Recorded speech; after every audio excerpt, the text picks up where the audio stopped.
The Jake Asman Show will begin shortly. Thanks to all these great Patreon members who help support the show. Get your SuperChats ready. Jake will be here in just a moment. If you love the New York Jets, this is the place to be.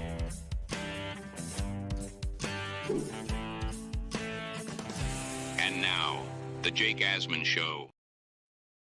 Will the New York Jets win the AFC East? One longtime radio host thinks they will. Is he right? We'll talk about that and much more. It's the Jake Asman Show, so let's hit it and get it started. Man, our Jets are primed for a historic season.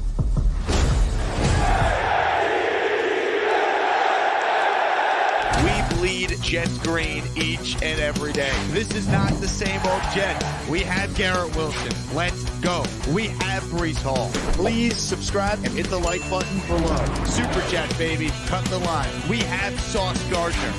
We have Quinnen Williams. The Jets bandwagon is loaded. Now it's time to talk all things New York Jets. It's the Jake Asman Show. Here we go. Show number 2 on the day. It is indeed a Football Friday, Jet fans. If you missed it earlier, Cole Thompson joined the program. A 7-round Jets mock was done for the first time since the Jets revamped their offensive line with 3 new starters. And, of course, we're able to sign Mike Williams thanks to NYJ Matt and the breakfast sandwich and got it done just the other day. So we did a 7-round mock. Check that out if you're curious how the board looked after Joe Douglas and company have gone to work so far this offseason. Joining me right now is one of my favorite guests. He's one of the great content creators out there. Gunny Gumby from NY Jets Situation Report joins us now. What's up, Gunny? Jake, what's good, brother? It's always a good time chopping up with you and talking Jets football, man. I'm doing pretty good. How you doing? Likewise. Yeah, you know what? I'll tell you what. I'm feeling pretty good. I wasn't sure if I was gonna, have this feeling so soon again. I figured by August I would convince myself Super Bowl back on, baby. But I do feel good about where this team is at before the draft. It feels like that first wave of free agency has now happened. But you look at what the Jets have done so far. I don't know how, if you're a Jet fan, you can really complain, all things considered. No, 100%. I don't think any of us thought that Joe would be able to put together a starting caliber roster such as this before the draft actually got here. I think a lot of us thought he would go ahead and do some bargain shopping like he usually does, and then facilitate the draft to go ahead and fill some pretty big holes. But he did quite the opposite. Not only did he find 3 legitimate starting offensive linemen, he got us a bona fide wide receiver 2 in Mike Williams. Arguably the best free agent wide receiver that was available in free agency.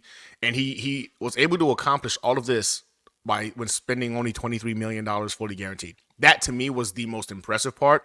You got us an all-pro left tackle, a Pro Bowl caliber right tackle, an up-and-coming left guard, right? We'll see how he plays that this year. But a legitimate bona fide Pro Bowl wide receiver in Mike Williams. So I'm still baffled by it. I did not expect, like you said, I was expecting to go ahead and go through the draft, get into the training camp, and then start to believe in the fact that, I'm ready to get hurt again. But here I am in March. And yes, I am ready to get hurt again. I'm believing the New York Jets are capable of achieving what we should have achieved last season. What to you was your favorite move that the Jets have made so far? Honestly, Morgan Moses. I think bringing back Morgan Moses at that right tackle spot, I was a huge fan of him. We should have never allowed him to walk out of the building a few years back. Having him come back right now to solidify that right side, it looks like it's going to be him and Elijah Vera Tucker as the right guard. So, I was a big fan of him then, big fan of him now. Definitely a big fan of the Morgan Moses capture. Of course, the Tyron Smith one is a surprise. I love it, but in terms of, you said my favorite one, it's definitely Morgan Moses. Yeah, totally fair. And you look at what it now allows them to do. I mean, the flexibility going into this draft. I mean, There's legitimate debates about receiver, offensive line, trade up, trade back, and of course, the most polarizing debate: are you a Bowers boy, baby? Because Brock Bowers, I mean, he is a polarizing prospect for Jet fans to discuss.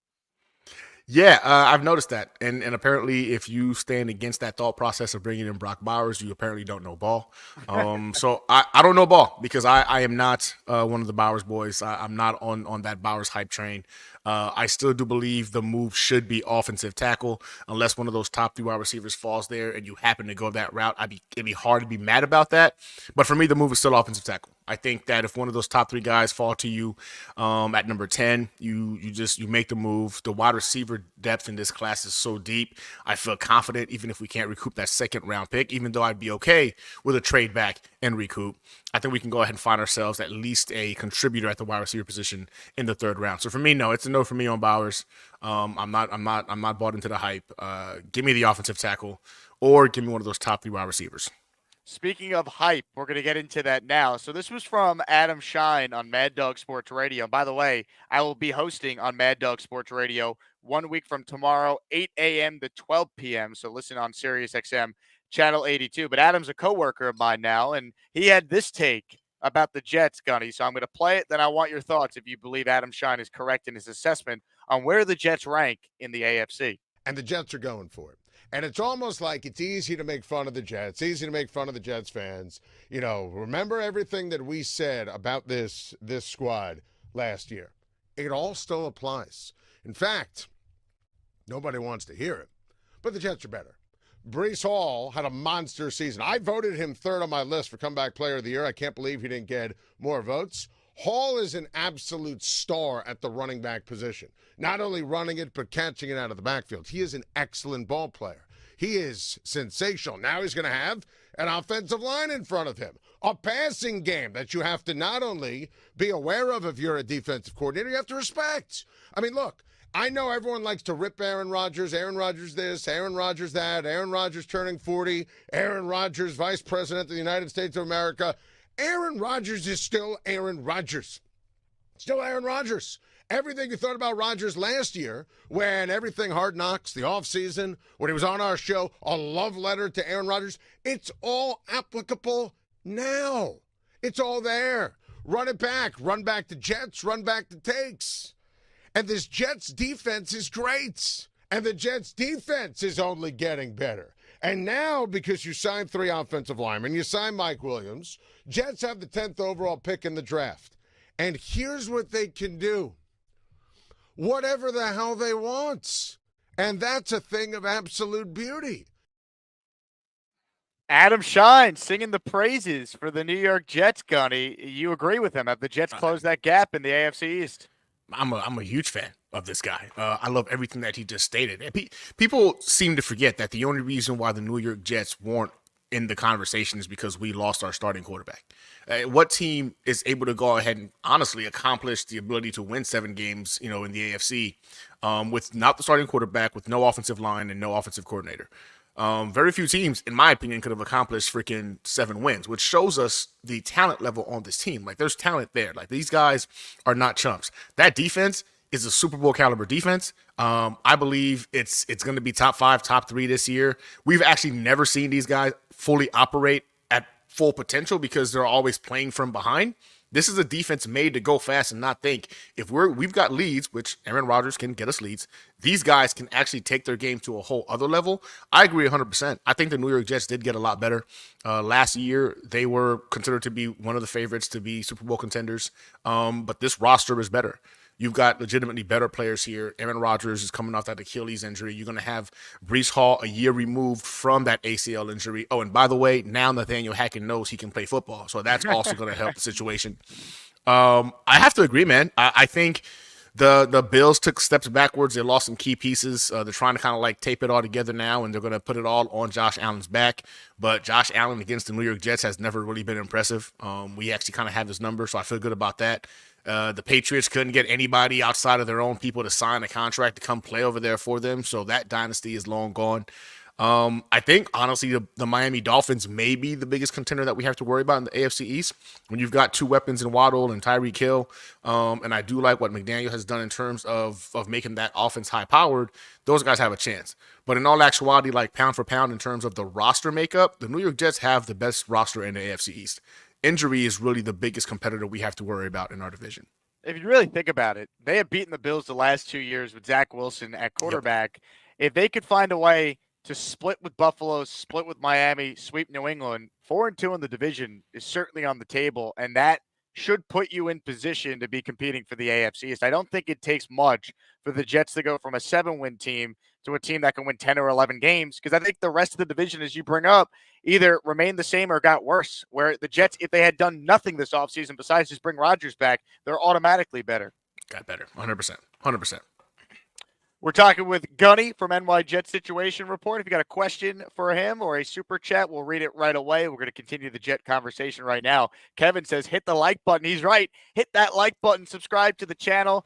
If anyone wants to gift any channel memberships, we're just 30 away from adding our most recent, or our next, I should say, channel emoji for Asmaniac. So keep that on your mind as well. Appreciate everyone tuned in. And once again, if you missed it, 7-round mock draft with Cole Thompson in his weekly spot on the first show earlier today. Let's talk specifically now about the kind of like second wave here of free agency, Gunny. So the big moves have essentially been made. We know Jadeveon Clowney is still out there. I would still consider that a big move. But as far as other moves they could potentially do between now and the draft, who are some guys that you'd like to see the Jets possibly target in free agency? Yeah, I mean, honestly, I'm still really, really high on David Bakhtiari. I think that bringing him back in here as potentially a swing tackle for us. I don't believe we can gamble on Tyron Smith making it through an entire season.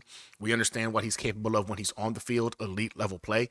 But nonetheless, he hasn't completed the entire season in almost a decade now. So for us as Jets fans to be gambling that this is going to be the year he can finally do it, I think that's kind of a big gamble. So bringing in Bakhtiari, who of course has dealt with the knee injury issue for the last 3 years, but we're not asking him to play full time. He's just going to step in, if unfortunately Tyron goes down for a little bit of time. I think that's a move we should be looking at. I wasn't really big on the Clowney aspect until I started looking at. I watched your show the other day and you broke down how much he took last year, $2.5 million, an incentive-laden deal. The guy is a beast in the run game, and I think he had like 9 sacks last year. So he's legitimately an individual that can go ahead and come in here and be disruptive on this freaking defensive line, where he can also be impactful in the run game. So I've grown on that particular aspect of him being an option for us to bring back in.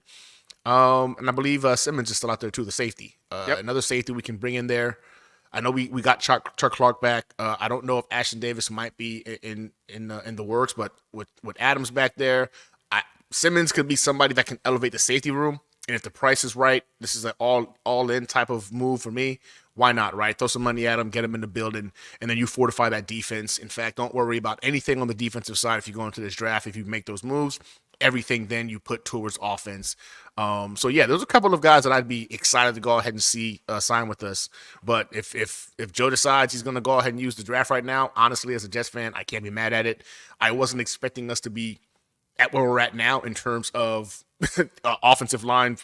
We have 5 starters now on the offensive line and a legitimate wide receiver too. I didn't think he would have got that done before the draft. Show me the money. Show me the money! Money. Rick Kent stepping up for Asmaniacs everywhere. 10 channel memberships have been gifted to the following listeners: Prestige Shogun, Steve K, Mark Feldman, Honey Dukes, Anthony Muscarella, Ashwin Nadajan. You all have received memberships. Sneakers to Boots, you have been gifted a membership. Justin Flanagan, you have been gifted a membership. Stephen Kinslow, The Real AR631 Gaming, all gifted memberships by our man, Rick Kent, who's watching live. We love when he's watching live. Cha-ching. Thank you, Rick. Appreciate your support, man. That's awesome. 10 memberships for people here on a Friday. That's good stuff. All right. Let me talk to you more about the draft, Gunny, because you said you're not a Bowers boy, and it was good to hear that. I want to follow up on that. If they did take Bowers, because I agree with you, by the way, but if they did take Bowers, what would your reaction be if they just took him at 10? I'd be a little upset and a little bit shocked. I want to believe that Joe Douglas sees the bigger picture in this, and ultimately, if Aaron Rodgers goes down again, we're in the same exact boat, right? If the offensive line can't keep him, standing upright, it doesn't matter who you put back there. We're in the same boat as we were last year. Maybe with Tyrod Taylor, we're now talking wild card, but I don't think everybody's here to go ahead and pursue the wild card. We're trying to go ahead and make this an impactful addition, a guy like an Aaron Rodgers, and get to an actual championship game. If AFC East championship game should be at least the minimum we're expecting. So I'd be a little agitated, but again, I'd have to see what he does with the remainder of the draft. Does he move up back into the second round? Is there a wide receiver that slips into the third that I think kind of offsets? But for me, the Bowers pick for me is not as listen. Aaron Rodgers has a 19% career target rate towards tight ends. People are going to say, well, he's never had a tight end like freaking Bowers before. Does it matter? The guy has literally never went that route to target a tight end throughout his career, right? So it's not something that he really favors. Are we really going to trust that Nathaniel Hackett's going to figure out a way to make Bowers an impactful weapon, as they keep saying, since he's not a tight end? I'd be agitated, man. I don't think that's the move. The move right now to me should be to keep Aaron Rodgers upright by any means necessary. And that means whenever we lose another offensive lineman, we shouldn't be freaking out because we have to do another 17 different arrangements or adjustments to the line to try to go ahead and make it feasible. Have somebody in behind the left tackle, have somebody behind the right tackle. They can slide right in. So I'd be agitated. But again, with what he's done thus far in free agency, I don't know if I'd be mad. I'd be mad if he hadn't accomplished what he's done so far in free agency. But I'd be really agitated if he goes the Brock Bowers route, especially at pick 10. I agree with you. The way I look at it is, if they take him, he better be great right away. Like, that is a ultimate boomer bust pick. Like, he doesn't get a year to, like, develop. Nope. Like, no, if you're taking a tight end that high, he needs to be great right away, which is why I don't think they're going to do it. I think they would go receiver before they'd go tight end. And I still think the favorite should be they stick and pick and take the best offensive lineman, or they trade back and take the best offensive lineman. The one scenario where they could take Bowers, and I'd be like, all right, I get it. If they somehow trade out and got a second-round pick and took Bowers, I'd be like, all right, you could then address receiver in round 2, or receiver or O-line in round 2, receiver round 3. Like, I could justify it. But just taking Bowers at 10, I don't feel like that's good asset management in an all-in year. 100%. 100%. And I'm seeing in the chat people are going to bring up Tunyon. Tunyon played for the Packers for 4 years. He had one good season. One. Like, if you actually average out like what Tunyon did throughout his career with the Packers, it is not impressive. And it was like the second to the last season that he was. My wife is a Packers fan, so I've watched Tunyon. Trust me, it wasn't that impressive. He was usually wide open because Devontae Adams is a savage, so he was the easy go-to target. But it wasn't that Tunyon was a major impact player for that particular season. It just so happens that Devontae Adams was getting double and triple coverages, so he was getting fed. So I know a lot of people keep bringing that up, but let's do the entirety of Tunyon's career with the Packers, not just the 1 year that he had a good year. Jets Johnny says, I'm out on Bowers. Take best tackle at 10 unless you could trade up for Neighbors. Let's talk about trading up then, right? Because we have talked about trading back. Yeah. We talked about still going offensive line. I don't know how you feel about Neighbors and Marvin Harrison Jr. and even Adunze, but that to me would be awesome if they could somehow trade up but avoid giving up next year's one in the process. Like the proposal Jeremiah put out in his mock this week, if it was only next year's 2 and they're moving up to get Marvin, where do I sign? Like that to me is what it would have to look like for me to like fully endorse the idea of like trading up and going to get a weapon. Yeah, no, 100%. So for me, those 3 guys, and again, as big as I am on offensive tackle, I do believe in the fact that Aaron Rodgers is so quick at being able to go ahead and analyze defenses and make adjustments and get the ball out of his hands quickly. You give him a weapon like one of those 3 guys, and I really believe the impact is there, right? Like, who are you going to guard? Garrett Wilson, one of those 3 guys, Mike Williams, Breece Hall. I really believe with those guys, I bet you will have Conklin looking like an all-pro tight end because he's going to be facing a lot of one-on-one coverages. So I think one of those 3 guys could be significantly more impactful. And if that's the case, it's just next year's second, I'm with you. I'm not giving up a first, you know what I'm saying? I'm not giving up this year's third and next year's second. If somehow, some way a team was okay with dropping back a few slots and it only cost us the second, sign me up. Sign me up. For one of those 3 guys, sign me up. Oh, man. Otherwise you can't mortgage the future for one of these 3 guys. But I'm 100% on board with a second round pick to move up to pick one of them up. Rick writes in, I'm worried JD will take an edge rusher at 10. Don't do that, Rick. Enough. No, we can't do it. Stinks. We're not doing it. Oh, man. Yeah, we can't do that. The only 2 picks they could take at 10 that would I'd go livid is a quarterback or a defensive player. Like, 100%. even if they took Bowers, I wouldn't love it, but I can't sit here and say it's a terrible pick. There are people that think he's like the third best player on the board, like just pure football player. So Yeah. I would at least get it. But man, an edge rusher, Joe Douglas, no way, man. Don't do I'll it. lose my Don't mind. do it. I'll lose my mind. And I've seen people bring this up. I saw a mock draft earlier today where they drafted a cornerback, and I was just like, you've got me. If that happens, I think there would be a revolt. Everything he's done in the offseason right now would just go out the window. We'd lose our minds. Defensive player or quarterback at then, you lose me, Joe. You lose me. You're back on the chopping block. We got to get rid of you. And you just erased a great offseason that you just had in terms of free agency. John writes in. He says, there's a big risk with Smith getting injured during the season, so trade down, getting an O-line prospect's the best move. Second best move, draft Bowers at 10. AFC Championship game or bust. Bowers would be like my third or fourth best move. To me, it's like stay at 10, take Fashanu or Fawaga if you love them and they're there, fine. Stay at 10, take a Dunze if he somehow makes it to you, or if you love Brian Thomas Jr. and you can't find a trade partner, fine, if that's your guy. And then I'm trade up or trade back before I would even say Bowers at 10. You know, 100%. Bowers is like the fifth best move in my opinion. If it has to go that route. Benny says, why do you want to draft an offensive tackle at 10 and sign Bakhtiari? Hello? Have you seen the injuries the Jets have suffered? Yeah, I'm shocked by this. Like, we've all been watching the same Jets games for the last 2 years. We haven't had a healthy offensive line, and I think it's going back almost 4 years now. It doesn't happen for us. The fact that all of a sudden in a year where we've got Aaron Rodgers for the next couple of years, he's 40 years old now. He's coming off an Achilles injury, so the mobility that he might have had in the past, that's going to start to fade.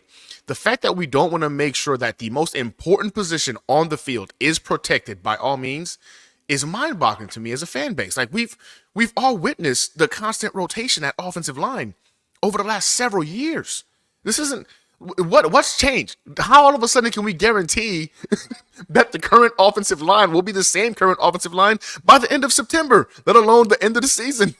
It's crazy. I mean, if you sign Bakhtiari, like, he's probably going to miss time too. So it's 1 year, $2 million with incentives, and you know what? Bakhtiari could play the grass games. Tyron Smith plays the turf games, and we'll piece together 17 games of all pro left tackle play that way. Make it happen. I'm with you. I just think you can't go wrong right now with quality backups potentially at the offensive line. And if you want to go ahead and get the guy of the future, because let's not forget, Morgan Moses and Tyron Smith are only on this roster for a year. I do believe Aaron Rodgers said he wanted to play for a couple more years, so we still need to figure out the offensive line again next offseason. And I don't know if y'all have seen the projected guys coming out next year in the offensive line and quarterbacks, but it's going to be more of a defensive draft next year.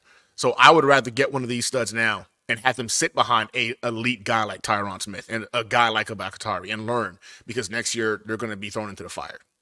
The crazy, amazing J-Man says, hey, can anyone hook me up with a membership? The best way to do that is obviously to turn on gifting of memberships. Make sure you have that you can receive gifts on in your settings. And like every video, interact in the comment section, and YouTube's algorithm rewards the memberships to the people that interact and support the show the most. It's all randomly assigned when people get memberships. So that's how you do it.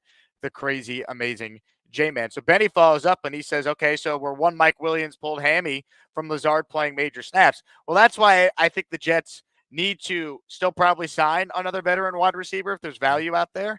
And they could draft another wide receiver, right? Like that's kind of the point. But the point is, what's more important, an offensive line or weapons? Well, Rodgers will make your weapons automatically better because he's Aaron Rodgers. What could derail the season is he gets hurt because the O-line can't protect him.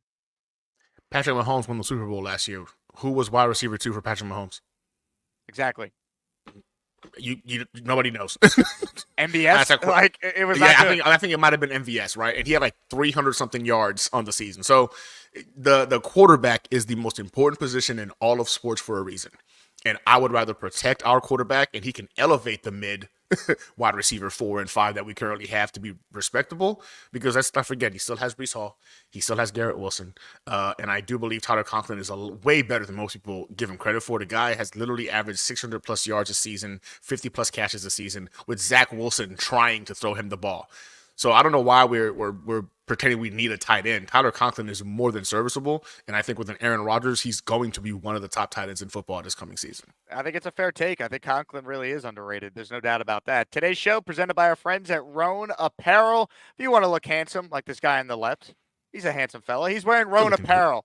Go to roan.com and check out their website. They got dress shirts. They got pants. They got polo shirts. They got quarter zips. They got hoodies. They're going to upgrade your closet. They upgraded mine. I swear by Roan, man. I wore Roan at my sports media conference last week. I wore Roan apparel at the Combine. I wore Roan apparel at the Super Bowl. All those shows you saw me on camera, folks, I was wearing a Roan shirt or a Roan quarter zip. Check it out. Roan.com. Promo code Asman at checkout. You're going to get 20% off. Shout out to Roan for being a part of our program. Let's head to some calls now, shall we? Gusbuster Umbrella Hotline if you want in on the conversation with Gunny and myself. Shout out to everyone tuned in here on a Football Friday. JR, you're first up today. What's up, JR? Hey, what's going on, guys? That's good, JR.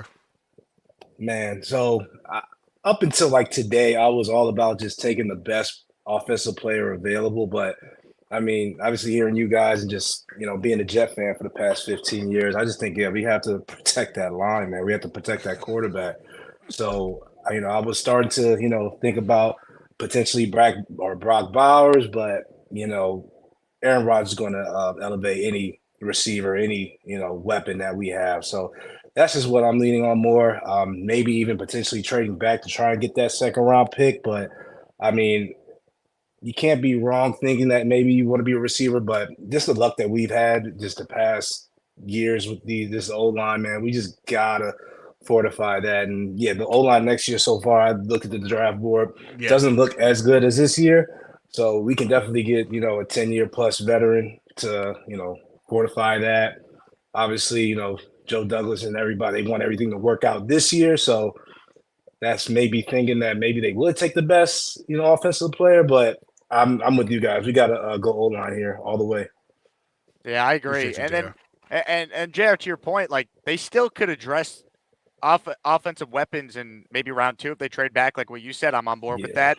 Or round 3, certainly. Like we're talking about some really good receivers that probably are starting level receivers that are available in the 2nd and 3rd round this year. So take advantage of that, right? Like beef up your O-line and then hit on a day 2 wide receiver. Like the Jets are long due for that, man. Like the Texans found Tank Dell in the 3rd round last year. There's guys every year that are day 2 picks that contribute to teams. It's time for the Jets to find that guy. Like Rashee Rice was probably the Chiefs' best receiver by the end of the year. He was a 2nd round pick. Like the Jets got to find that guy in the draft and beef up their O-line in round 1. Sure, couldn't agree more. Appreciate it. JR, great call. Yeah, I mean, like Gunny, for you, when you look at the receivers outside of like the big 3 we've talked about, are there some guys that you're intrigued with in a potential trade down if they get extra picks? Yeah, I mean, I've really gotten high on Brian Thomas. Yep, Brian Thomas. Yeah, Brian Thomas. Yeah, 6'3", 4. He ran a 4.33. The dude is a freak. But again, I think the concern with him is that he's only been playing football since the 10th grade or something in high school. So he's raw in that sense, right? He still needs to polish the route running. But in terms of what he does and does well, the kid's ceiling is pretty high. But if we're gonna even go further out, man, I'm a big fan of Malik Washington. I think Malik Washington is one of those guys we can bring into the slot, and he could do damage. I know a lot of individuals love Gibson. I love Gibson too. I watched that game where he got us the win against the Buffalo Bills, but he was an undrafted free agent for a reason, which he has his limitations. A guy like a Malik Washington, to me, if we can somehow get him on this roster, I think he could do some damage as a slot wide receiver. So, for me, if we're going to fall and wait till the 3rd round and go ahead and bring a guy in and it's not a guy like a Brian Thomas, then yeah, I'm 100% in on a guy like a Malik Washington to fortify the compliment of Mike Williams and the compliment of Garrett Wilson. So yeah, there's a couple of guys that I'd be okay with getting in the 3rd round even, if that's the case. Hey, shout out to Daniel Diaz. Just became an Asmaniac. Welcome aboard, Daniel. We are now, by my math, let's see, Rick gifted 10. Daniel joined, that's 11, 30 minus 11. We're 19 channel members away from new emojis being added for channel members. Let's get back to your calls right now. Jake is on the Gusbuster hotline. What's up, Jake? What's up? How you guys doing? Jake Mangold Jr., there he is. I was about to say, you got a little Mangold look to you, man. I can see it. I was on the show last week and someone said I look like Nick Mangold, and that's the new nickname now, Jake Mangold Jr. I like that. So besides the draft, I just want to talk about our position in the AFC East. I really feel like what JD has done this offseason, obviously fortifying the offensive line, trading for Morgan Moses. Great trade, by the way. Awesome. Getting John Simpson, getting Tyron Smith, Mike Williams. The list goes on. I feel like all those little moves as well. Isaiah Oliver, backup.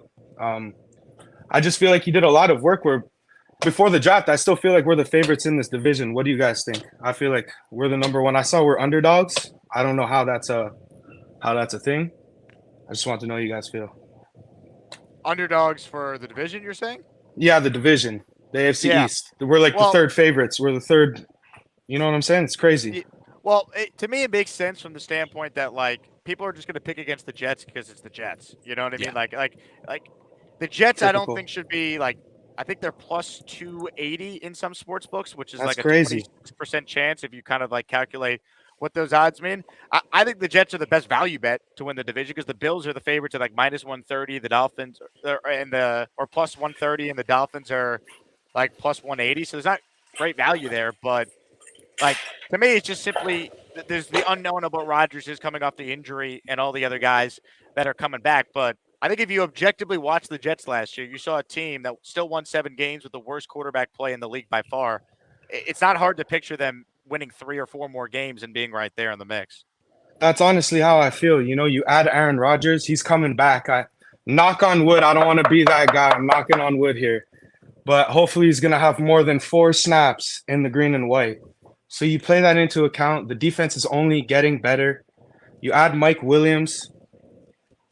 I don't see how this team, especially with what the Dolphins lost on their O-line, what the Bills lost, their defense is getting dismantled. I don't see how the Jets are the third favorite. I honestly believe, no bias aside, I feel like we're the best team in the division.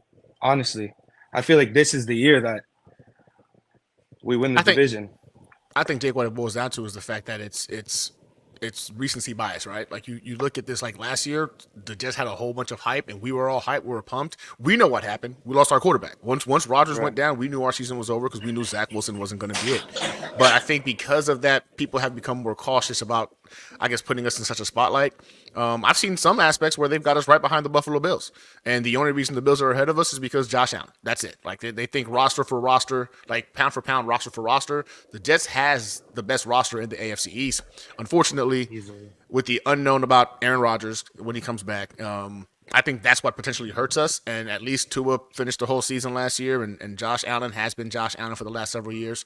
But I like it, though. I don't want us to be highlighted like we were last year and put in the spotlight and all that good stuff. For some reason, I feel like we all kind of knew, man, it feels great. We know what the team can do, but we were kind of cautious. And I guess the PTSD in all of us was just like, man, I feel like they're going to go ahead and jinx this for us. And then we lose our quarterback in the first 4 freaking snaps. So, I don't want nothing to do with being put in the spotlight. Hey, talk about Miami. Talk about Buffalo. I think if this team stays healthy, we all know what they're capable of, and then we'll just have to show them on the field. But I feel you, though. It's kind of ridiculous that we won 7 games last year with no quarterback, no offensive coordinator, no offensive line, and somehow, some way, we're third in our division when we were 4 games behind in terms of wins. But we're right where we want to be, everybody. Right where we want to be. Excellent call by Jake. He's right. And you know what? I like that they're not the betting favorites. Let the Jets fly. They're not going to be able to fly under the radar completely because it's Aaron Rodgers on your team and it's New York and all that. But, it's not going to be like what it was last summer, which I don't think hurts. I think people bring up all the hype and circumstance. That's why the season crashed. That's not what happened. They lost Rodgers. They actually ended up starting 4-3 and then bleep hit the fan. So I don't necessarily buy into that, but I don't think it's a bad thing that there's going to be less hoopla surrounding them going into training camp and then going into the season. 100%. Comments, questions, super chats for Gunny. That kid writes in, Brendan Rice calling it now. We grabbing him. Friend of the show, Brendan Rice. I'd love that, Gunny. I'd love that. Yeah, I mean, for a 4th rounder, right? 5th rounder, I'm not opposed to it, man. I mean, he's the son of a legend, so the work ethic's going to be there. I have no doubt that Jerry has taught that kid a couple of things in regards to how to win at the NFL level. If you always want to bet on pedigree, right? It's always worth betting on pedigree. And right now, he's projected to be, I think, a 4th round guy. We've got 2 4th rounders. If we want to put one on Brendan Rice, I wouldn't be upset about that at all. He's all over them. I've seen some people mock him in the 2nd round, 3rd round. Really? Who knows? Yeah, he might be. He might, if he's there at pick 72 and the Jets, let's just say, they hadn't made a trade, they picked whoever at 10. and they didn't go receiver at 10. They took a lineman. I could see him being their pick in the third round. We know the Jets have a top 30 visit scheduled with him. Yeah, I saw that as well. Okay. Man, so you think he could go as high as the third round? I haven't seen that yet. I saw some mocks there. I don't know. He's all over the place this time of year. Who knows? More of your calls right now. Let's go to NY Jets, Florida. Hello, NY Jets, Florida. Good afternoon, gentlemen. Take the Buck sweatshirt off. Come on. Work today, man. I actually slept in this thing. I had to go to work in the morning. Real quick, I understand the offensive line first round philosophy, but we're in a 2-year window. We have to play teams like Kansas City, Miami, Buffalo, teams that can score. I don't care who your defense is, 20 to 30 points a game. I'd rather get a weapon for Rodgers and piecemeal the line if I have to. I'm not interested in team building right now. Sometimes I'm wavering, but I would love to get Bowers. I'm not married to Bowers. We can take any receiver we want, even if we want to trade down a little bit. Oh, sorry, my dogs are barking. So I just don't quite understand the love or the obsession with a lineman. I mean, I get the fact that Rodgers is hurt, but we can sign a guy for a year as a backup and get another weapon. We have to score points in the NFL. We can't be on like a unicycle driving around scoring 17 points against the Chiefs and hoping to win with our defense. Well, you don't think Rodgers will make your existing weapons significantly better because he's Aaron Rodgers? Yes, and that's more reason why you don't need to draft a lineman at 10 who's only going to play 5 games. Oh, how do we know that? How do we know that considering the amount? Like AVT's missed the last 2 seasons after October. Like, how do we know there's not an injury to Tippmann? How do we know that Tyron Smith will actually play 13 games when you look at the previous 3 years before this year and he played only a handful of games? You're right. But we don't know that. But you're right, Jake. But you've also given examples of how quickly Rodgers can look at diagnose the play and get the ball out of his hands, or we can run with Brees. There's other ways to do this. And I mean, injuries are part of life, and I know ABT hasn't been healthy, but we could draft a lineman and he could be hurt. That's just how it is. I got a question for you, New York Jets, Florida. What round was Amon St. Brown drafted in? I don't know. Is he second, third? I don't even know. It was second round. How about Puka Nacua? Yes, but you're talking about playing with elite quarterbacks. That's my point. And we can get another one in the third also. We can take 2. Your point to his comment there didn't make any sense in why Jets, Florida, because Gunny's giving you examples of you could find talented receivers in the later rounds. So wouldn't it make more sense to solidify the thing that could wreck the season, which is Aaron Rodgers gets wrecked because the O-line couldn't protect him? Well, no, I also said that the offensive line and the wide receivers are stacked in the draft. You can get them up into this probably second or third round.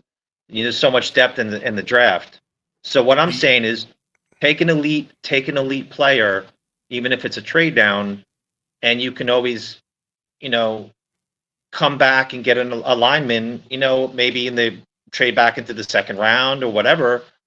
And like I said, you have to score points in the NFL. We can't. I don't see. We draft a lineman and he plays 5 games. I know it's a theory, but I trust Rodgers to diagnose the play quicker and have another weapon for him more than potentially drafting a wide receiver. I'm sorry, an offensive lineman to build a team. We're not building right now. We're going for it. We're doing what the Rams.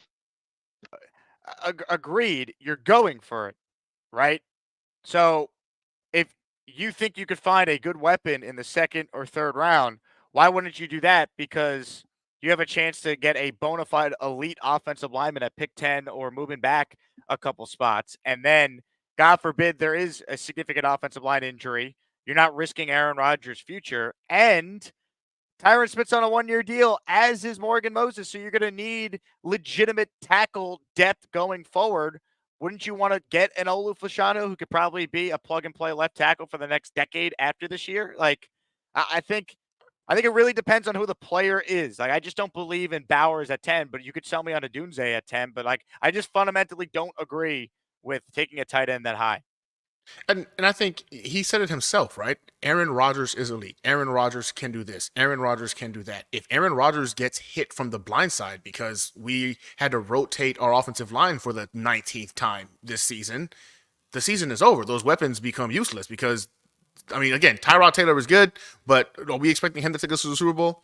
I would say no, right? So keeping Aaron Rodgers upright is the only logical thing we should want to do here, because if he goes down, it's over.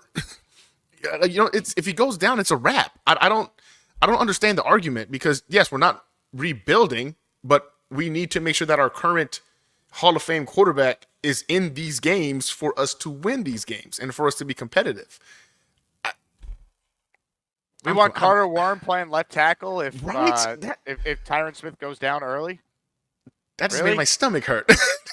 Max Mitchell, really? Like, even Bakhtiari, like, he's gonna last what, 3 games? Like, we 3 don't games? Man, I don't understand. We've been watching the same Jets games. We've all been watching the same thing the last couple of years. Literally, they just had 17, I think it was 17 line changes last year, which led the league by far. And the year before that, it wasn't like 13 or 12. I know it was also ridiculous.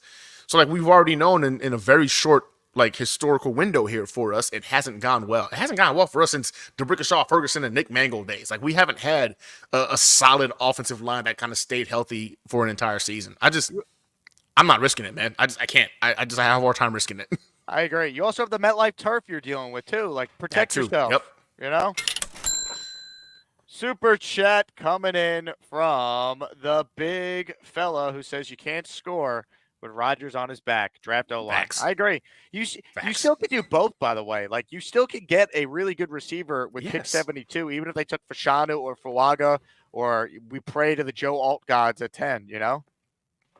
Yeah, if Joe Alt falls to 10, my gosh, I'm praying for that, like, daily. I wake up in the morning, I pray for it. I go to bed at night, I pray for it.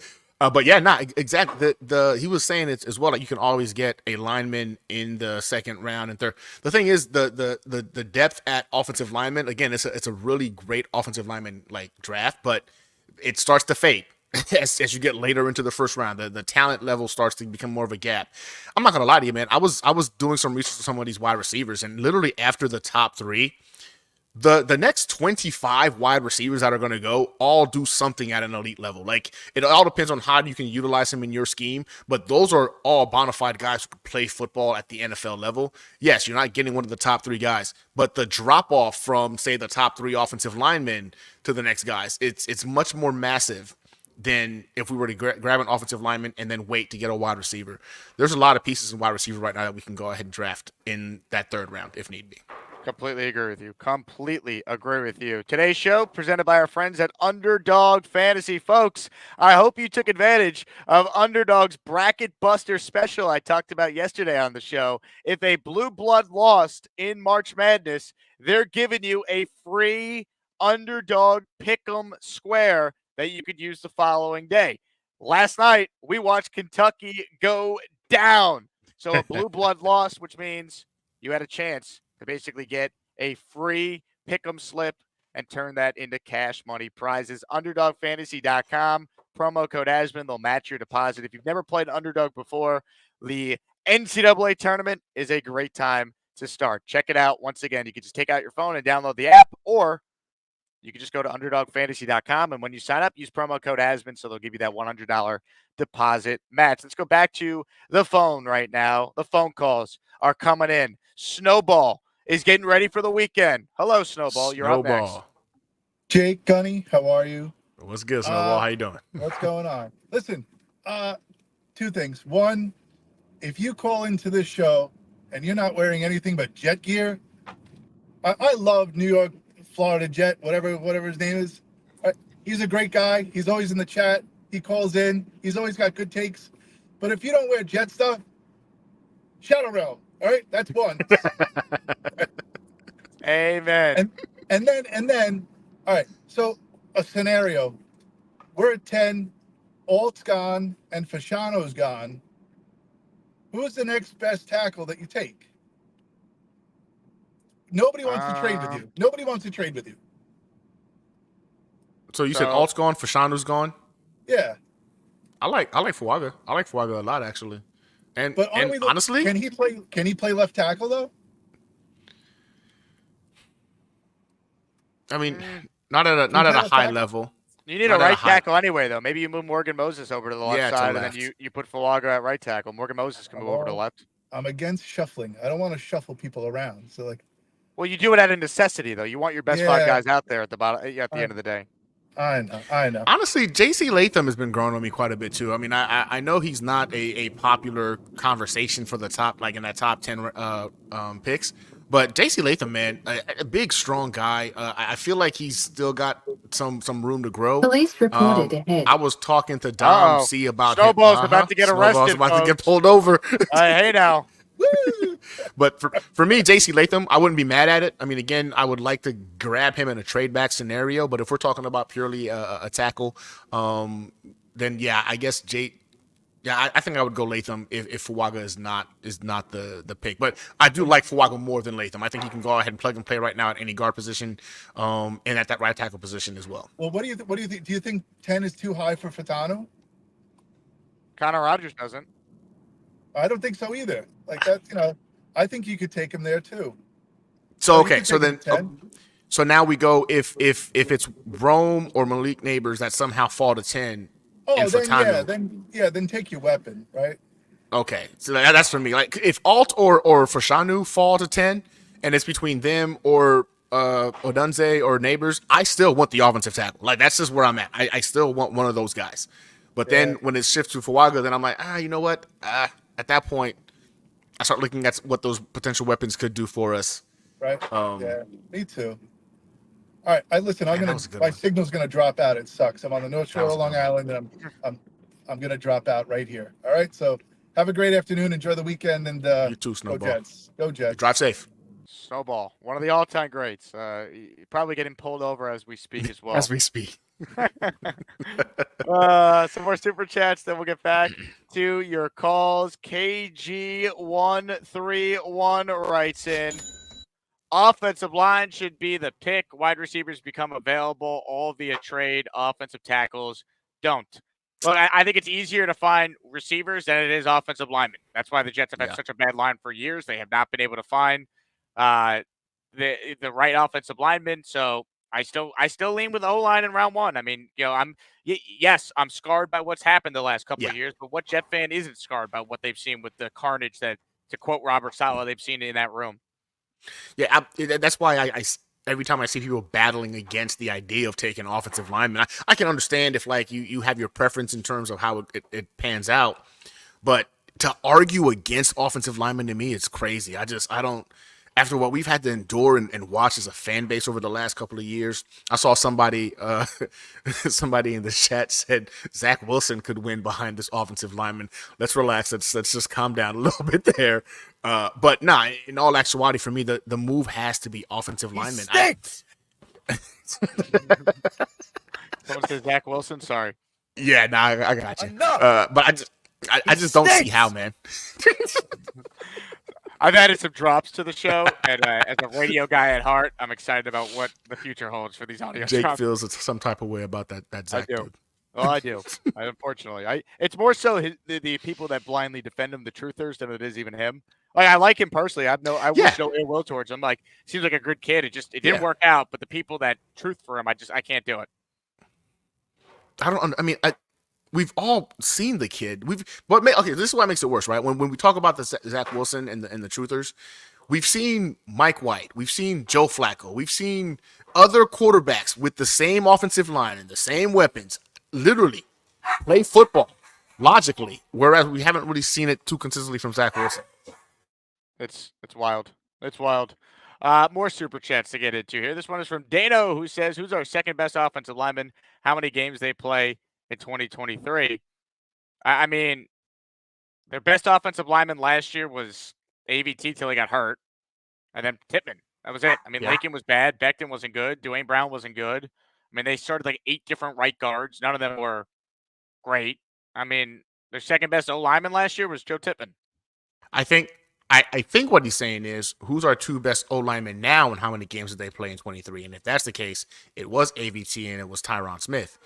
And And yes, I get what you're saying, Dano. I think he's confirming like those guys didn't make it through a full season, which is an issue when you lose your two best offensive linemen. So if you're asking it like that, Dano, same thing like Jake just said. Like, yeah, neither one of them finished the entire season last year. If you're referring to who's currently on the roster and their 2023 season. Tippmann got hurt for like 2 games as well. Oh yeah, for 2 games too. That's right. Like, That's right. You can never have enough O-line depth. No, 100%. They need more weapons. I agree with everyone who wants a weapon, but you have to prioritize here, and you have to assume that Rucker takes a step this year with Rodgers there. Conklin becomes more of a focal point. Brees could be even more dominant with Rodgers there. Garrett's now a 1,500+ yard receiver. Like, you have to just project your weapons looking better because the quarterback situation, like it's literally the biggest upgrade in football. Like, no team has upgraded more at one position than the Jets will at quarterback this year, going from Zach Wilson, Tim Boyle, Trevor Siemian to Aaron Rodgers, or even Tyrod Taylor is a major update. Yep. KG with another one. Basically the same super chat we read, but he adds at the end, build the wall. And Woody Johnson's paying for it. Yeah, KG's spitting right now. Like that should be the move. That should be the move. Build the wall. You keep Aaron Rodgers protected. I don't want anybody breathing on Aaron Rodgers when he's back there. I want him to be comfortable, scan the field, and just take defenses apart. It's easier for him to do that if there's a wall in front of him. So yes, build the freaking wall.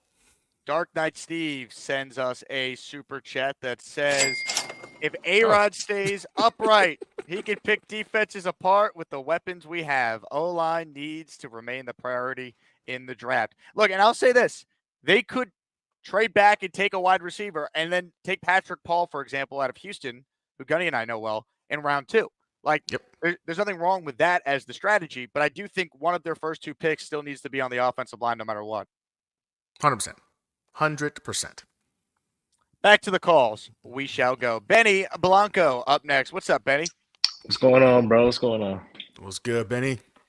Yeah, so obviously I'm with you, Gunny. If we draft offensive tackle at 10, it is idiotic to say, oh, that was a bad pick. Oh, that was the wrong thing to do.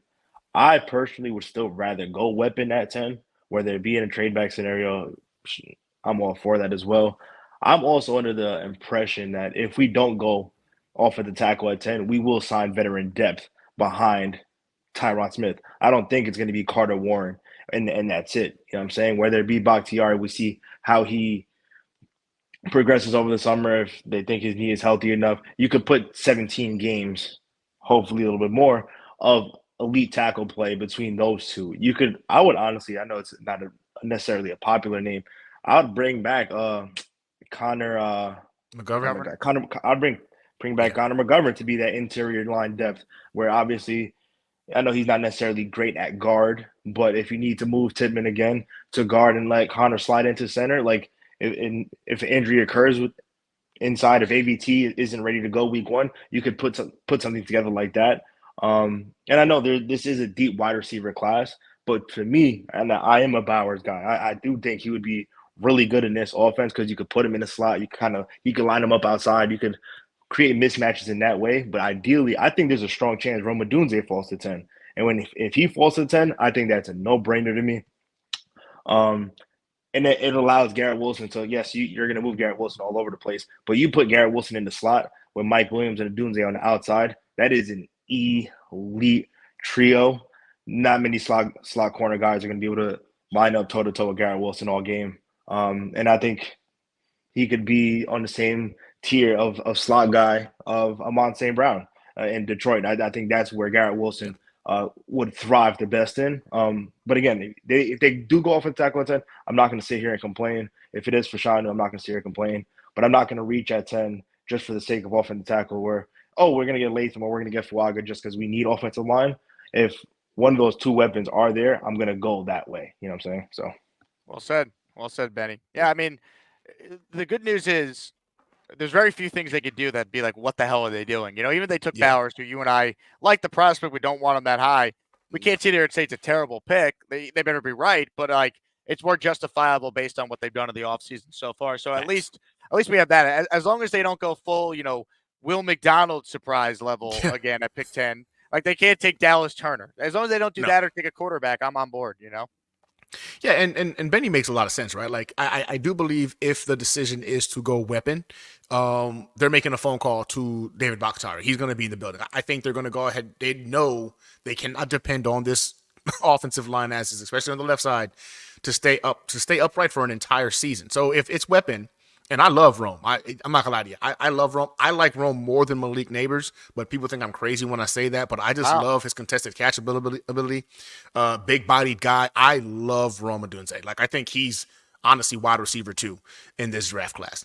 I would not be mad if the Jets went that route. Like we were saying before, to me, it just can't be Bowers. It just can't be Bowers at 10. But Jake and I both have stated, like, listen, if they go that route, I'm not going to be mad. I'll be a little agitated, but I won't be mad about it. I think that the move should be offensive tackle first. But if one of those top guys is gone and you go Rome Odunze at 10, I'm going to be happy with that. I can't do defense, and I definitely can't do Bowers at 10. Gunny, what if Joe Douglas is like, you know what? I'm going all in. He gets the Chargers on the phone. He's moving up to number 5, and he takes Marvin Harrison Jr. Your reaction is what? I'm losing my fucking mind. I'm not going to curse on your show, but I am losing my effing mind if that's the case. I think Marvin Harrison Jr. is a dog. Like, to me, immediate day one impact guy. I believe Pro Bowl in year 1 type of guy. Like, he's going to be the offensive rookie of the year, depending upon where he goes. If he's a Jet, he's definitively going to be the offensive rookie of the year. The MHJ is I think there's 2 guys in this draft that can't miss. 2 guys, just 2. That if you draft them, you're solid. You've got that guy for the next 10 plus years. MHJ is 1, Joe Alt's the other. I think those are the 2 individuals that they're technically proficient. They're football players. They're legitimately football players. You can't miss. So yes, I would.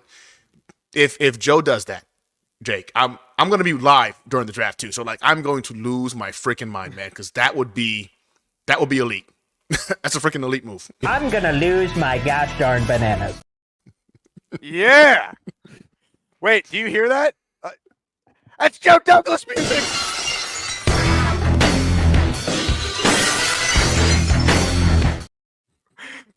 They trade up, man. It's gonna be crazy draft night. It really is.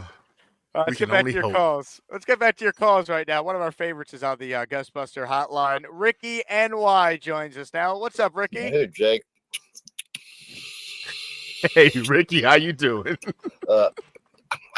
Thanks for taking my call, Jake.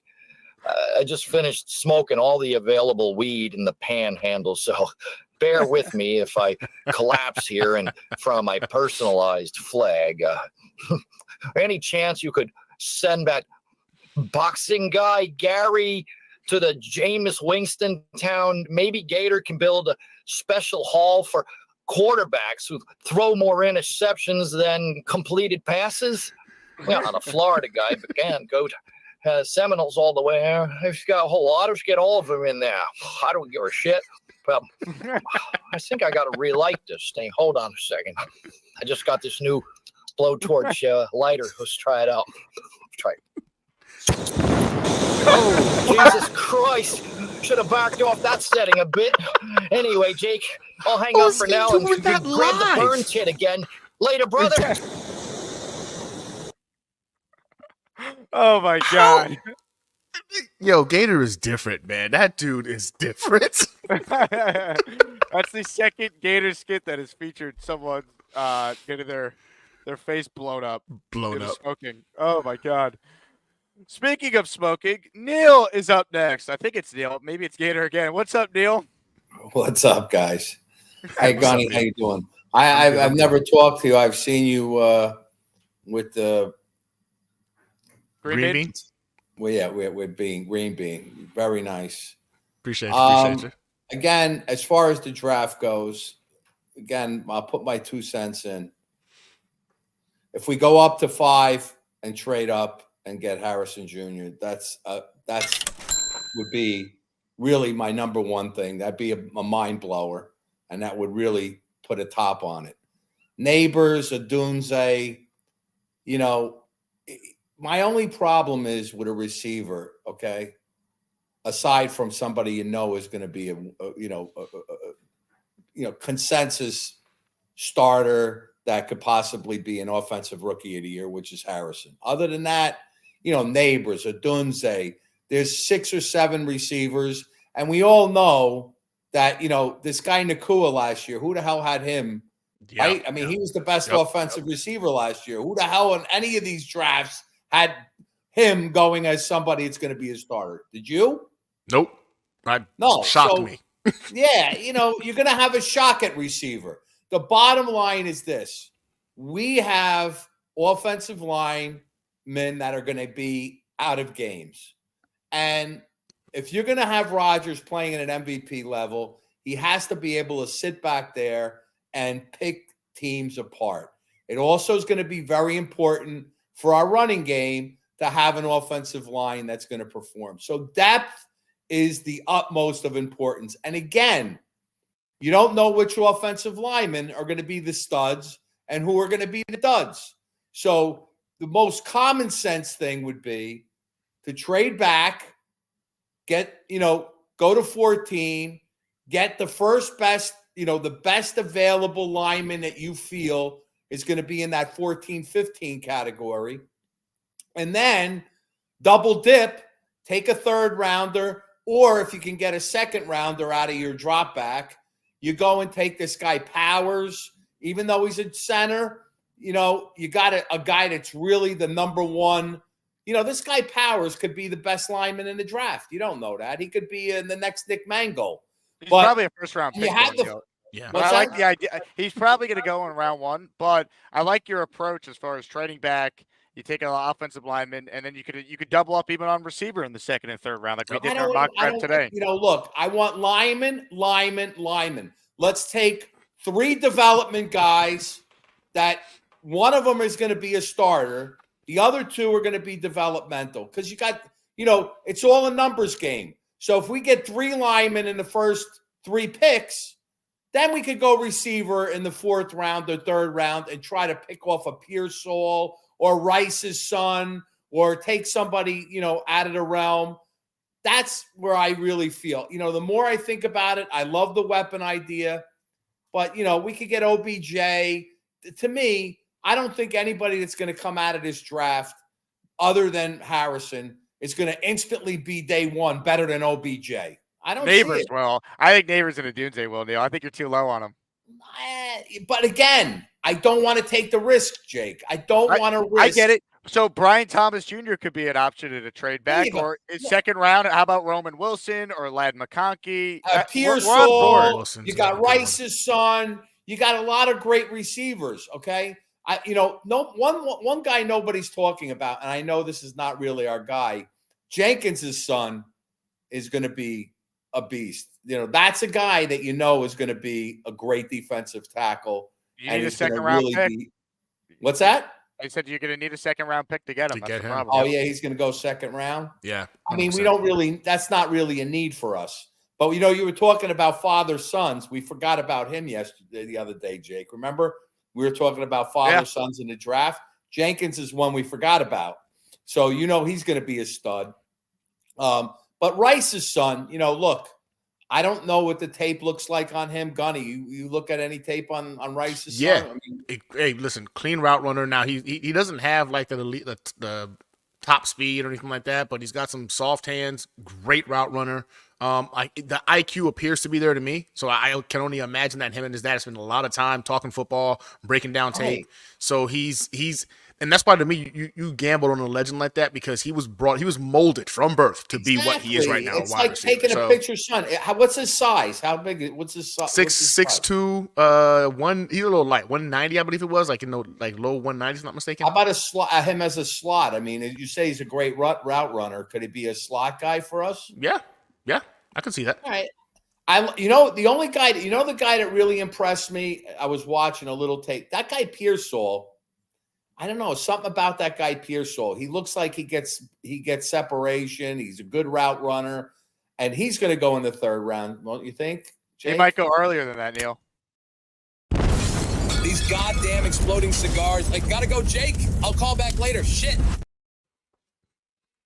My bad. 209. We had 209 was Brendan Rice. 209. Yeah. We had to play that after Ricky NY's face went up in the flames. Gunny, you're the man. I know you got to run, so I appreciate you hopping on, man. This was a blast. Brother, this was great. Anytime you need me, man, you give me a call.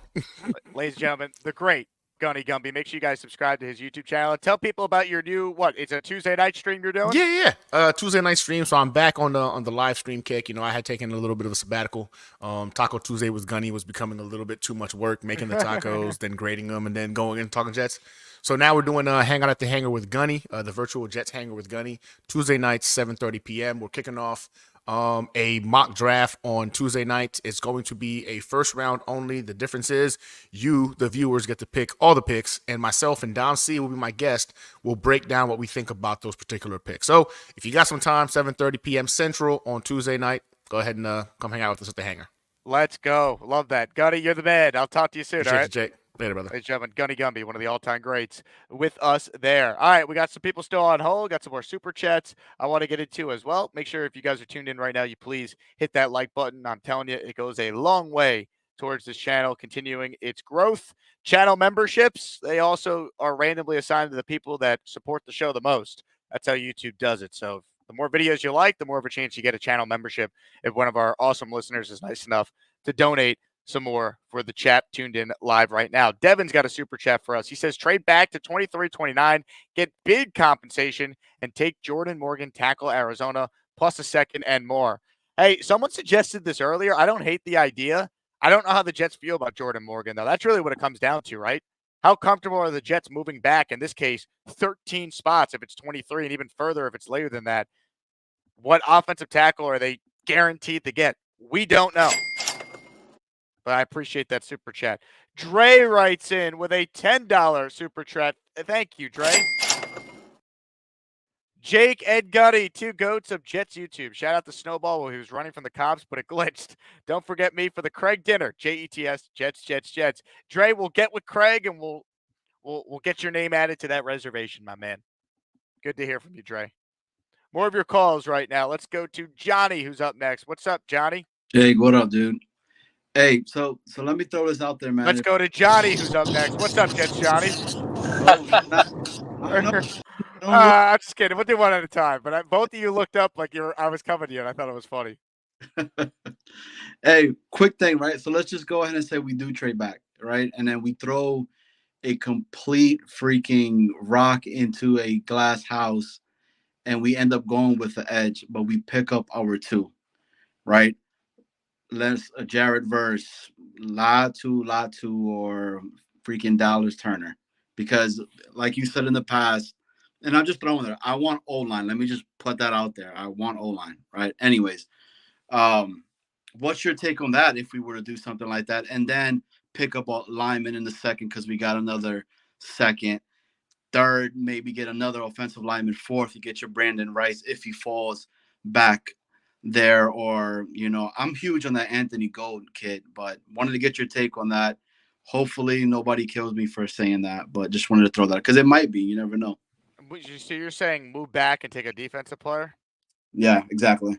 That's the only scenario where it's like somewhat acceptable, but I want offense, man. I'm not on board with that. Like, look, if you tell me they got like a second round pick, a third round pick, and like next year's one from a team that loves Dallas Turner and wanted to come up to 10, like, all right. But like the deal's got to be so good that we all understand why they did it, because they need offense. Like Dallas Turner might be awesome, but like I don't want the Jets to take a defensive player in the first round. I think they need an offensive player at receiver, Bowers, or offensive line with that pick. And agreed. But how, it's not a crazy take because it could happen, right? I hope it don't could. I mean, they took Will McDonald last year, so we can't rule anything out, I guess. Exactly. All right, I hope they learn from that, though. Johnny, the real Johnny out. From one Johnny to another Johnny. Jets Johnny is up next. What's up, Jets Johnny? Jake, what's up, my brother? You got me there for a second, man. I was like thinking you were doing a three-way there.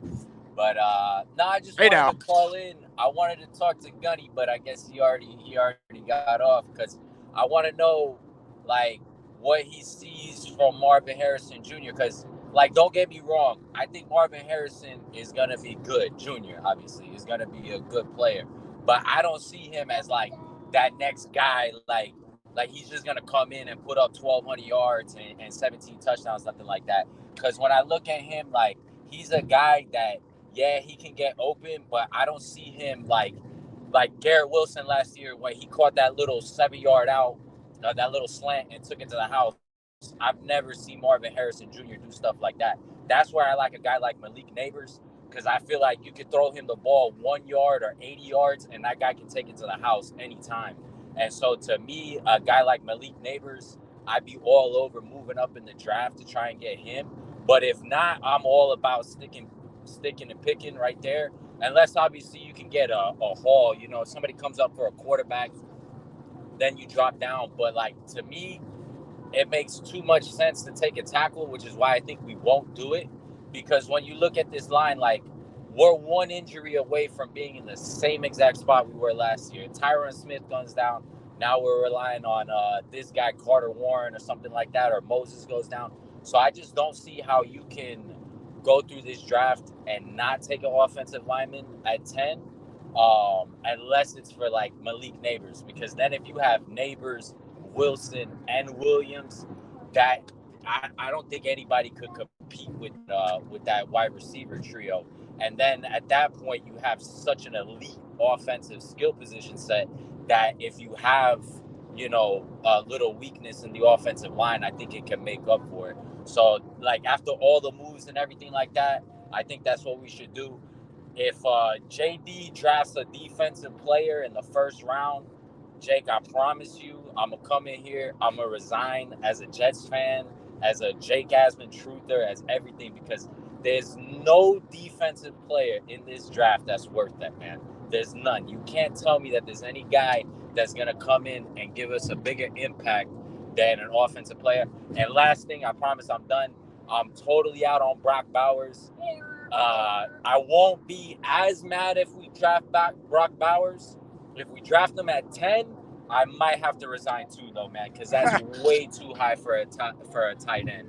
It's way too high. You look at all these guys, and then the fact that he cannot block. That's the one thing I don't like about Brock Bowers. When you watch his tape, that man cannot block, and then he's going to be a top 10 pick. I don't like it, but I'll leave it to you, Jake. Have a good one, my man.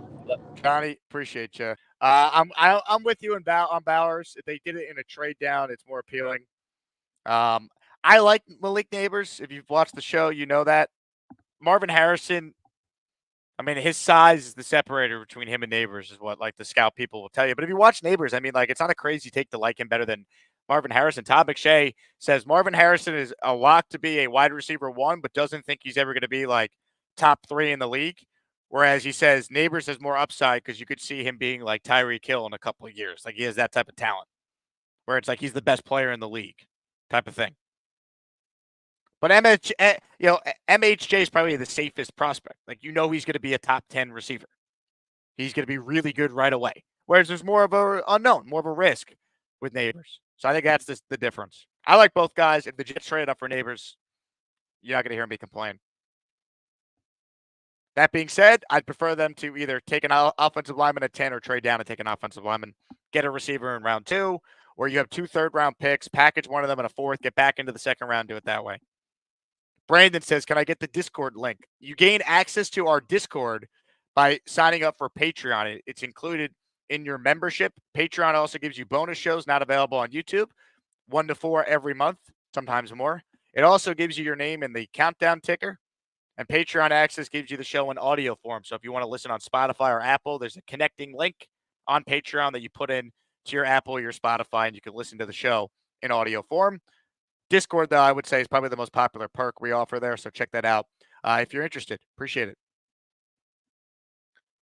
Comments, questions, super chats. We'll cut the line.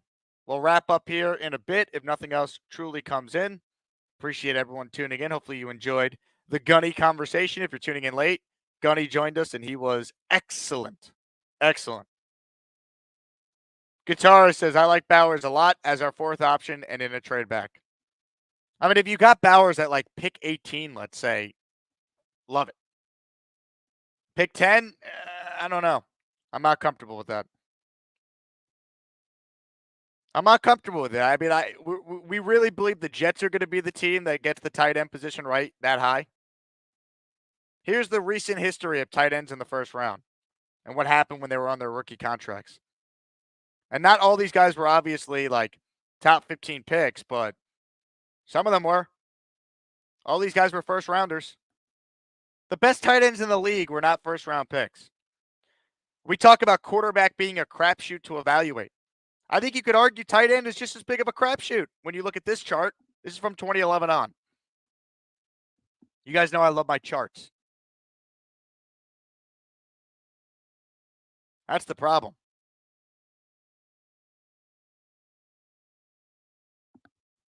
You know, like people can't evaluate quarterbacks. I mean, Travis Kelce was not a first-round pick. George Kittle wasn't a first-round pick. Mark Andrews wasn't a first-round pick. Sam Laporta wasn't a first-round pick. Go on and on and on.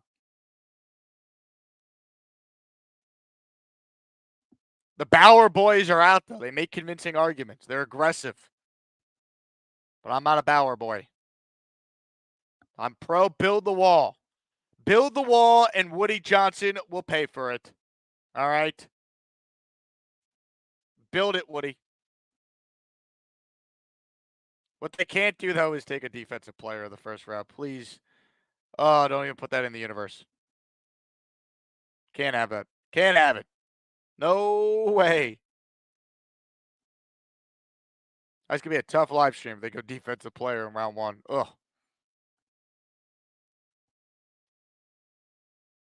Jennergy, who joined Patreon recently. What's up, Jennergy? I think it's Fuaga at 10. Let's go.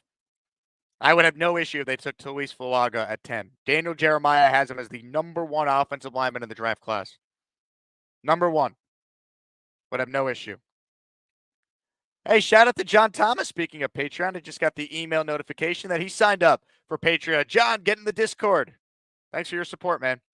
Seriously, you guys are incredible. The Patreon subscribers, it goes a long way in allowing me to bring on great guests and do trips like the draft show and Radio Row at the Super Bowl and Radio Row at the Combine. And oh yeah, my rent is about to double starting next month when I move from Houston to New York City full time. So I really appreciate all the extra support from everyone who tunes in every day. It means a lot.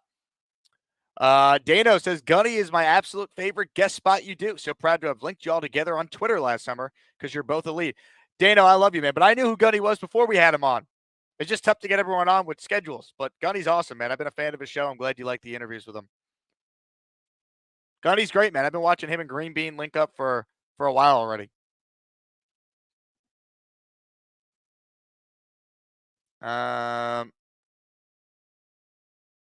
Peter says, take Lyman, forget the rest, save Rodgers, or 8 plays and out.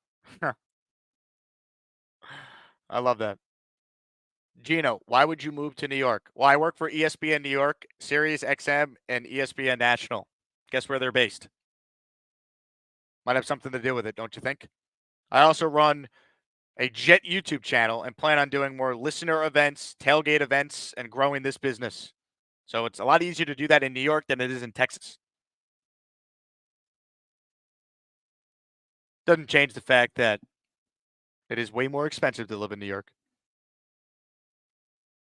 Alan writes in, taking a tackle at 10 is a mistake by itself. Trade back and gain an asset with that tackle. I agree, Alan. I do. All right. The funniest thing ever, though, is if they trade out and Olu Fashano's there and they pass on him. Your guy that they had to lose for. Either Alt or Fashanu. The only left tackles. They're not going to get anyone else. And now you're advocating for them to potentially turn down one of those players and gain an asset.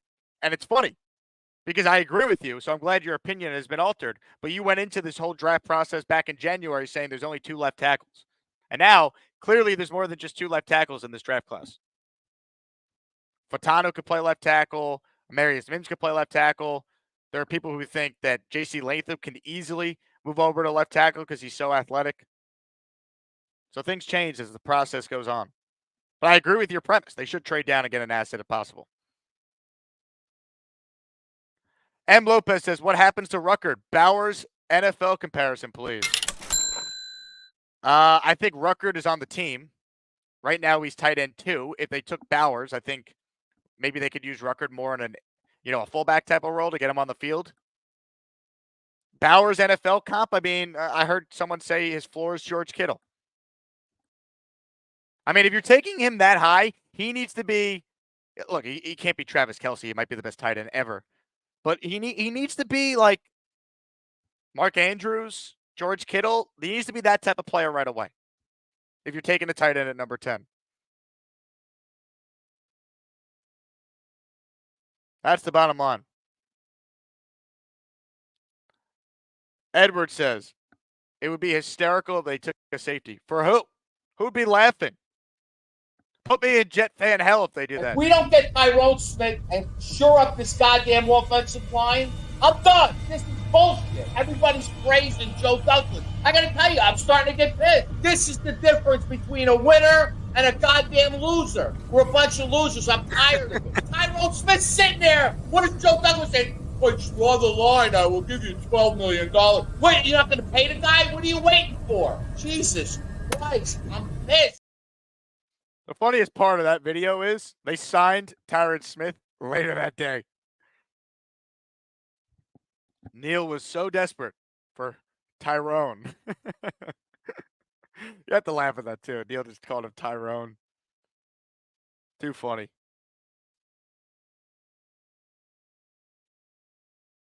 Pastor says civil war breaks out if defense. Yeah, I mean, God.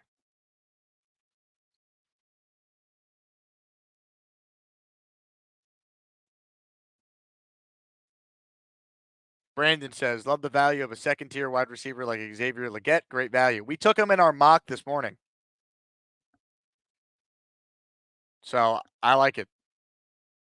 For those who missed the mock with Cole, it was a 7-round mock. We traded back from 10 to 13 with the Raiders and got a second-round pick. And what we did with that was took Fuaga, who was the best lineman there. Then we took Xavier Legette in the second round, and somehow Ricky Perso was there in the third round.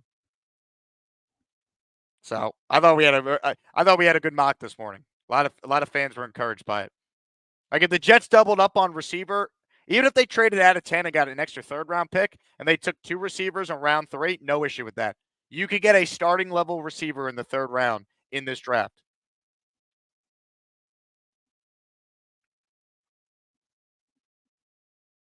Rick says Cole was very sensitive today. Today? How about always? JJ writes in, roster-wise, we have closed the gap. Coaching staff overall is terrible. How do you know that, JJ? You were the same person saying fire everyone. Now Joe Douglas did his job, and now you said that the roster's great, we've closed the gap, but the coaching staff is still terrible. Are you going to be saying that when Aaron Rodgers is back and this team wins 11 games and wins the division this year? Let's maybe wait and see, because now Joe Douglas has won you over. Who's to say that Robert Saleh, now that he doesn't have the worst quarterback situation in the modern era of football, might actually prove he's a decent coach now that he has some more talent to work with on offense? Just maybe. He stinks! We don't have to deal with the quarterback situation anymore. Dave believes that Bowers is a media overcreation. I mean, he's a really good player, Dave. I think you're missing the point. I just don't trust the Jets to, 1, utilize him properly, and 2, be the team that drafts Bowers at 10 and we're not looking back being like, why would they do that? They reached. Like, you realize if he's picked at 10, he can't just be good. Like, he can't just be like, Tyler Conklin's a good tight end. He's got to be like a Pro Bowl tight end pretty much right away. Like Kyle Pitts at like 1,000 yards as a rookie. He was a disappointment in Atlanta to this point. That's how good Bowers has to be to justify taking him that high.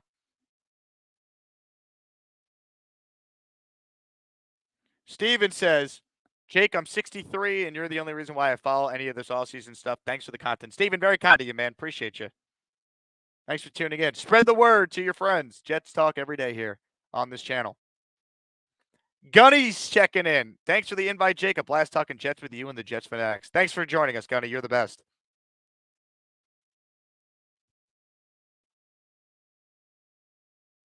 Boomtown says, with Elijah Moore, Tyrone Smith, and Bruce Hall, we can't be stopped. I believe you mean Elijah Moore's.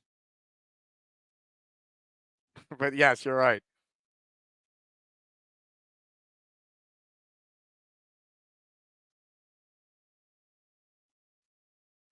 JJ now says Joe Douglas did a good job this offseason. JD still should have been fired for having the worst GM record in Jets history.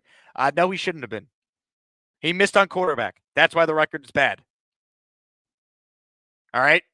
He missed on Zach Wilson. Aaron Rodgers got hurt. We never got to see it last year. They still won 7 games. Remove the 2-14 from Joe Douglas's record when they were awful in 2020, tearing the team down, and take away his first year where they were 7-9, because that wasn't his team. If you do that and look at the Jets in the Robert Saleh era, because that's how you should evaluate it, they won 4 games, then 7, and then 7 again this year. They didn't get worse this past year. They remained the same. Gee, I wonder why. So seriously, you could bring up Joe's record, and he's got to win. I'd be the first to tell you that. But to be fair to him, I'm going to throw away the 7-9 year, and I'm going to throw away the 2-14 year, and I'm going to judge him based on when he got his quarterback and got his head coach. So Joe Douglas is in a do or die year 4 with the head coach he picked. That's how I look at it.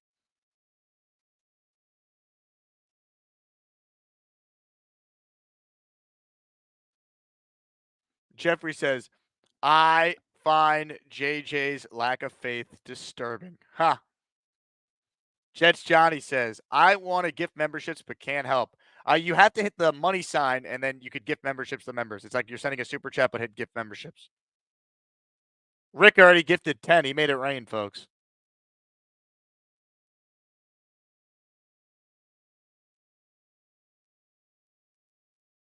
Dane says, I wish the Bauer boys would consider that pick 10 equals 78% of our draft capital and is equivalent to pick 28 and 29 together. Would you give 28 and 29 for Bowers? I wouldn't. It's a pretty good use of math there, Dano. I wouldn't either. Look, if Brock Bowers ends up being Travis Kelce, I'll admit the Jets got it right. Wow, JJ trying to use my own line against me here. Take away murder. How was the play, Mrs. Lincoln? Enough. It's not even remotely similar. I'm trying to add context to Douglas. He shouldn't get credit for 7-9 because it wasn't his team. But I'm also not going to kill him for 2-14 when that team was a joke with Adam Gase. And they were clearly tanking. They just didn't know how to do it. He screwed up the Zach Wilson situation. He tried to rectify it with Aaron Rodgers. He got hurt on play 4. So like last year, it's like, what am I judging him on? This is the year. If they don't win, they're gone. Alan says, good luck in the move to New York. My next destination will be known next week. People, we are anxiously awaiting on the Allen decision on where he's moving. This is like a bigger deal than when like LeBron was changing teams in 2010. I heard Jim Gray's going to interview you, Alan, for a big TV special. Are you announcing it at the Boys and Girls Club in Greenwich, Connecticut as well? But good luck with your move too, Alan. More of your calls right now. We got Edward on the line. He's our new offensive coordinator. What's up, Edward? How you doing, Jake? How's everything going? What's up, Edward? How are you? I'm good. Very good. There's a slight delay. I've never been able to figure out how to get this phone to work properly with the call-ins. However, I'll try to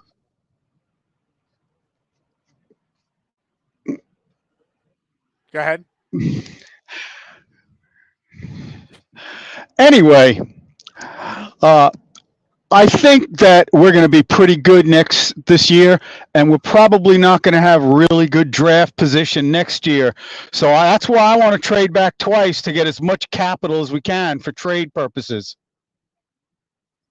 I agree. I think they should try and get as many picks as they can within reason. Like, you don't just move back for the sake of moving back and turn down really good players.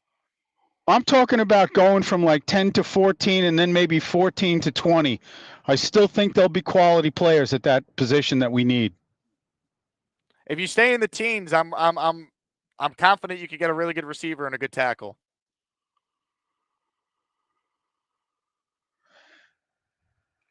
Anyway, the delay is killing me, and it's probably killing you, so I'm going to sign off now and go Jets.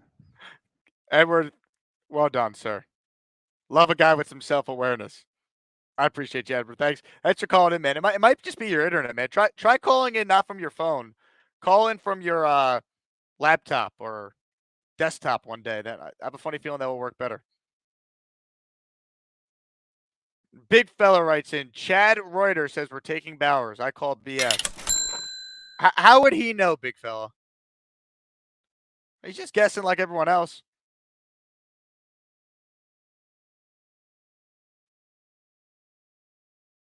Guitar says Gator is salivating. I love when crazy things happen with the callers and people are like ready for the next Gator skid. If those two to get late, Ricky NY was impersonated today by Gator. That was an all-timer. You definitely got to check that out. That was funny. That was funny. Pastor Baez says JJ has officially surpassed Allen for the most negative Jet fan of all time. I agree. JJ's more negative than Allen at this point. Notice Allen has toned down the 10 months left in this regime talk now that all of a sudden they've made some good moves. He's a little worried the Jets might actually be a playoff team now. It's kind of funny. JJ is still everything sucks. He went all, dodge, dip, dive, and dodge on us after the Tyron Smith and Mike Williams signing. We couldn't hear from him for days.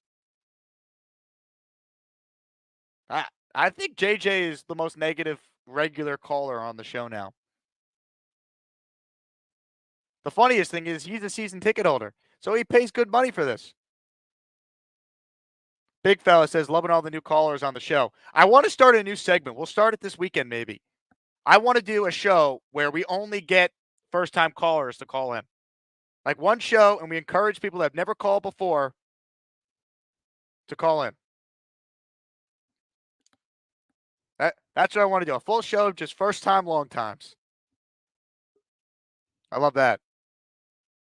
Ron Weiss turns in. Love tuning in to Jake laughing his ass off. Zach QB3. Zach QB3. He stinks. No. Enough. Stop it. But thank you for the super chat. Thanks for watching. Well, look who called in. Ladies and gentlemen, the most negative New York Jets fan on the planet, JJ. Hello, JJ. Yo, what's going on, guys? How's everyone doing today?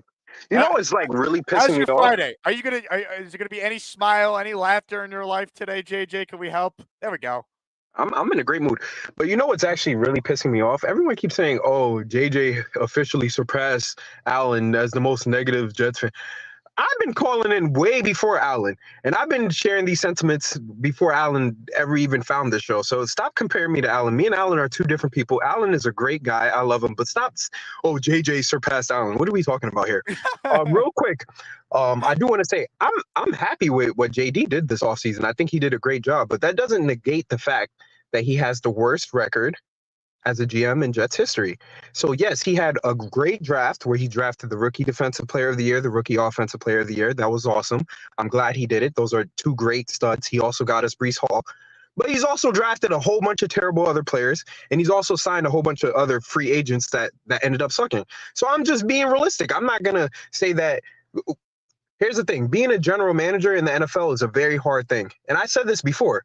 Joe Douglas is a slightly above average GM who has terrible luck. He has terrible luck, and he's like a black cat. Like whatever can go wrong for Joe Douglas ends up going wrong for him. But I have faith in this roster. I just don't have faith in the head coach. That's all I'm saying. I don't have faith in the head coach. Robert Saleh showed us that he's not a good head coach. He's been outcoached several times. He's made terrible decisions. He messed up with the whole Zach Wilson thing, whether he should bench him or not bench him. Then he benches him and starts Tim Boyle. And then he says, oh, I knew Tim Boyle was the worst quarterback on the roster, but you guys wanted me. Like Robert Saleh, I just don't understand how like you guys look at Robert Saleh as a good coach. I know he's really good defensively, but that's just one side of the ball. Being a head coach. I don't look at him like he's a good coach. My pushback to you is simply he messed up the Zach Wilson situation. He didn't mess up anything. The GM messed up the entire situation by assembling the worst quarterback room ever. That's on Joe Douglas. You don't bring that up. Yeah, like that's not on Saleh. Saleh's a defensive coach. They've had the best defense in the league the last 2 years. This is what I love about Jets fans. If I bring up that, right? If I was to bring up, hey, Joe Douglas got us the worst quarterback room, then you guys will counter me and say, yeah, but he also drafted the rookie defensive player and the offensive player of the year, and you start throwing all these other great things. Not me. I hold them both accountable and say they both need to win this year. They're on the same timeline. That's my point to you. That you can't say Douglas has done this great job or he's an above average GM and then say Saleh is this terrible head coach when the biggest Slightly reason above why average. Okay, but still, but insinuating that Saleh is this terrible coach when he's been handed the worst quarterback situation in the NFL for 3 straight years, that has to be considered in the evaluation. That's my point. Yeah, I'll say this, though. Here's my thing with Joe Douglas, right? I think where Joe Douglas really went wrong, I don't think he went wrong with the Mekhi Becton pick or the Zach Wilson pick. I think where he went wrong is he hired a rookie head coach and allowed that rookie head coach to hire a rookie offensive coordinator and start a rookie quarterback. That was a recipe of disaster. That should have never happened. The Texans just did the same thing. The difference is they picked the right quarterback. DeMeco Ryans is the same guy as Robert Saleh. They both came from the Niners as first-time head coaches after being a DC, and they hired the Niners pass game coordinator as their OC. The only difference between the Jets and the Texans, who, by the way, also drafted the offensive and defensive rookie of the year, is the fact that they drafted C.J. Stroud, and the Jets took Zach Wilson. That's it.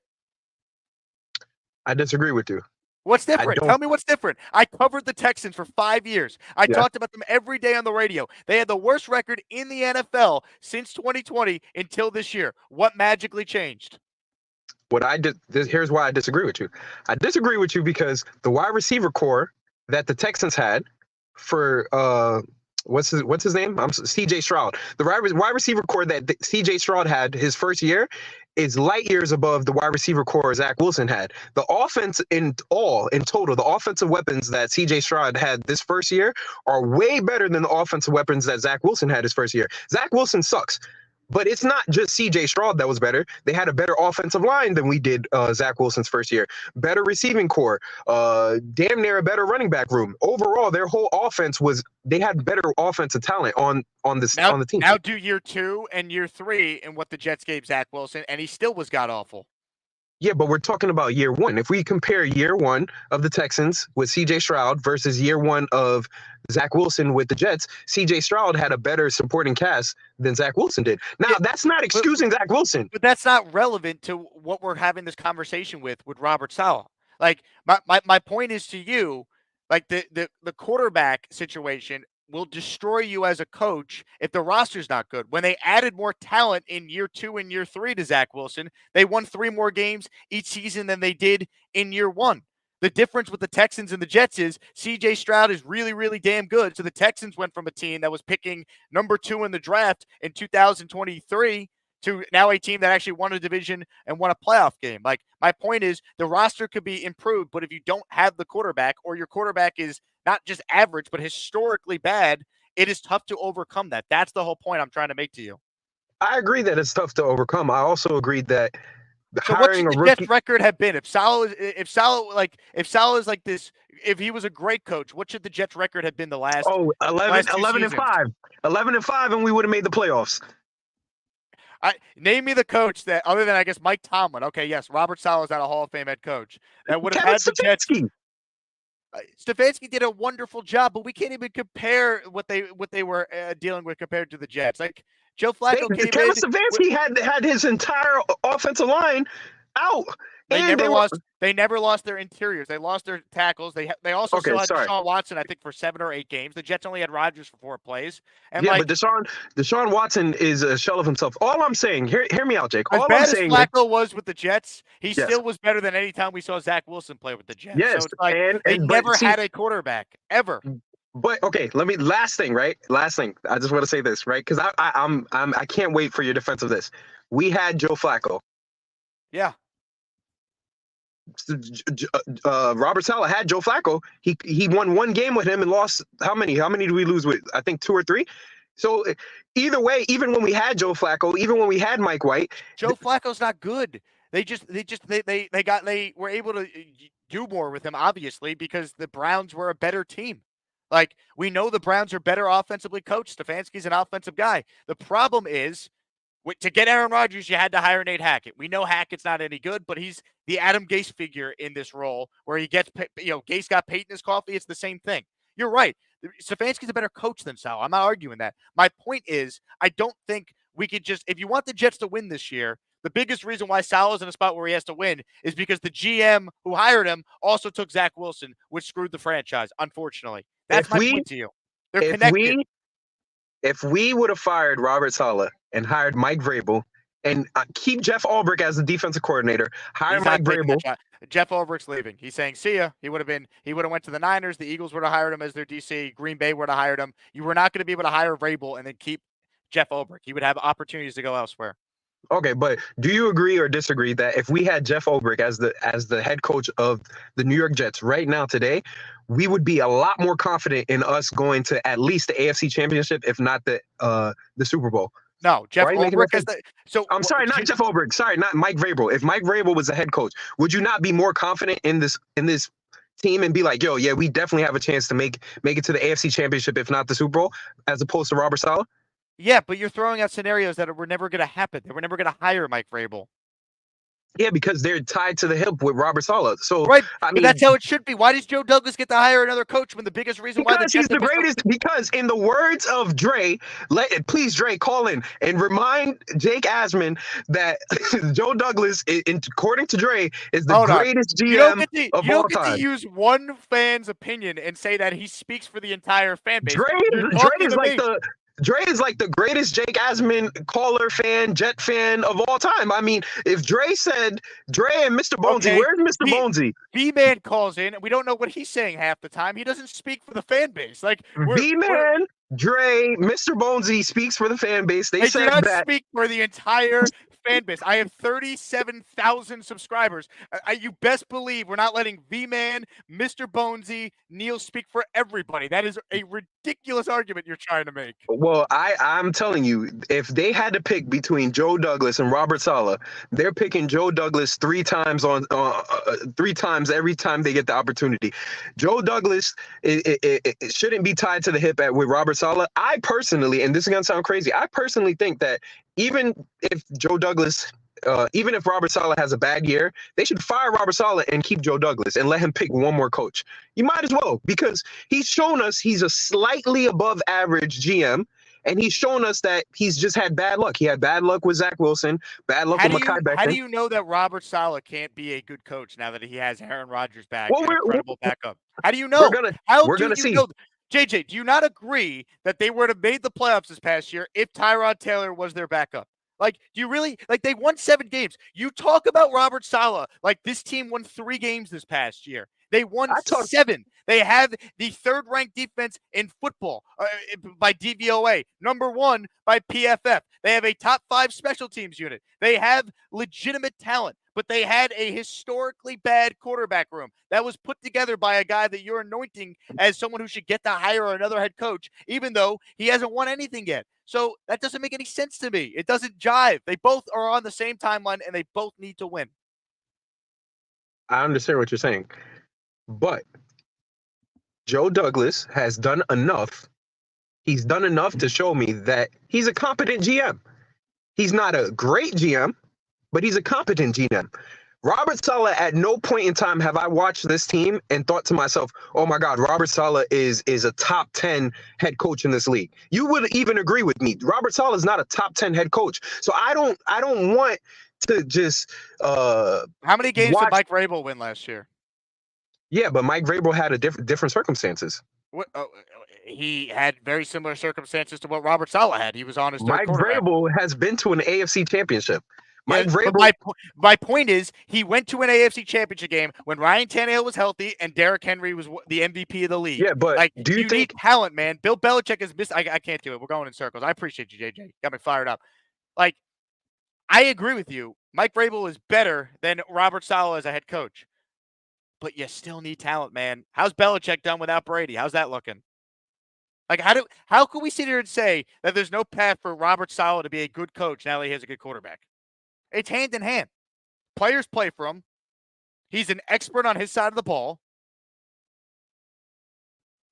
You need a quarterback, man. Mike Vrabel won less games than Robert Saleh did last year. I don't want to hear it's a different situation. No, it's a very similar situation. A very, very similar situation. Both teams had crap quarterback play. That's the situation. Sounds very similar to me. And by the way, Tennessee played in an easier division. The Jets played in a division with 2 playoff teams.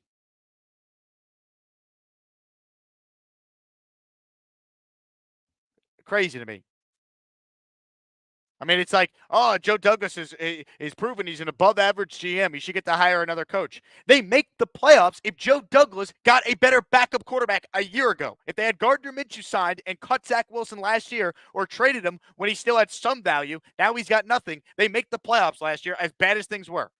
You talk about the Jets like they are a 3-win team, JJ.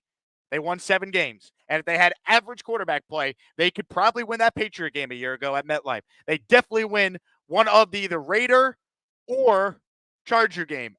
They definitely win that Atlanta game. Like, I could find probably more wins than that, but I'll be conservative and say they win 3 more games with better quarterback play.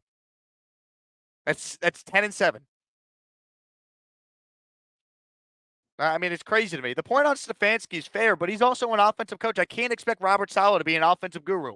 If the defense sucked, that'd be different. That's Adam Gase when you're supposed to be an expert and you're dead last 32nd in both years as a head coach, as an offensive guy. Like, what do you want Saleh to do?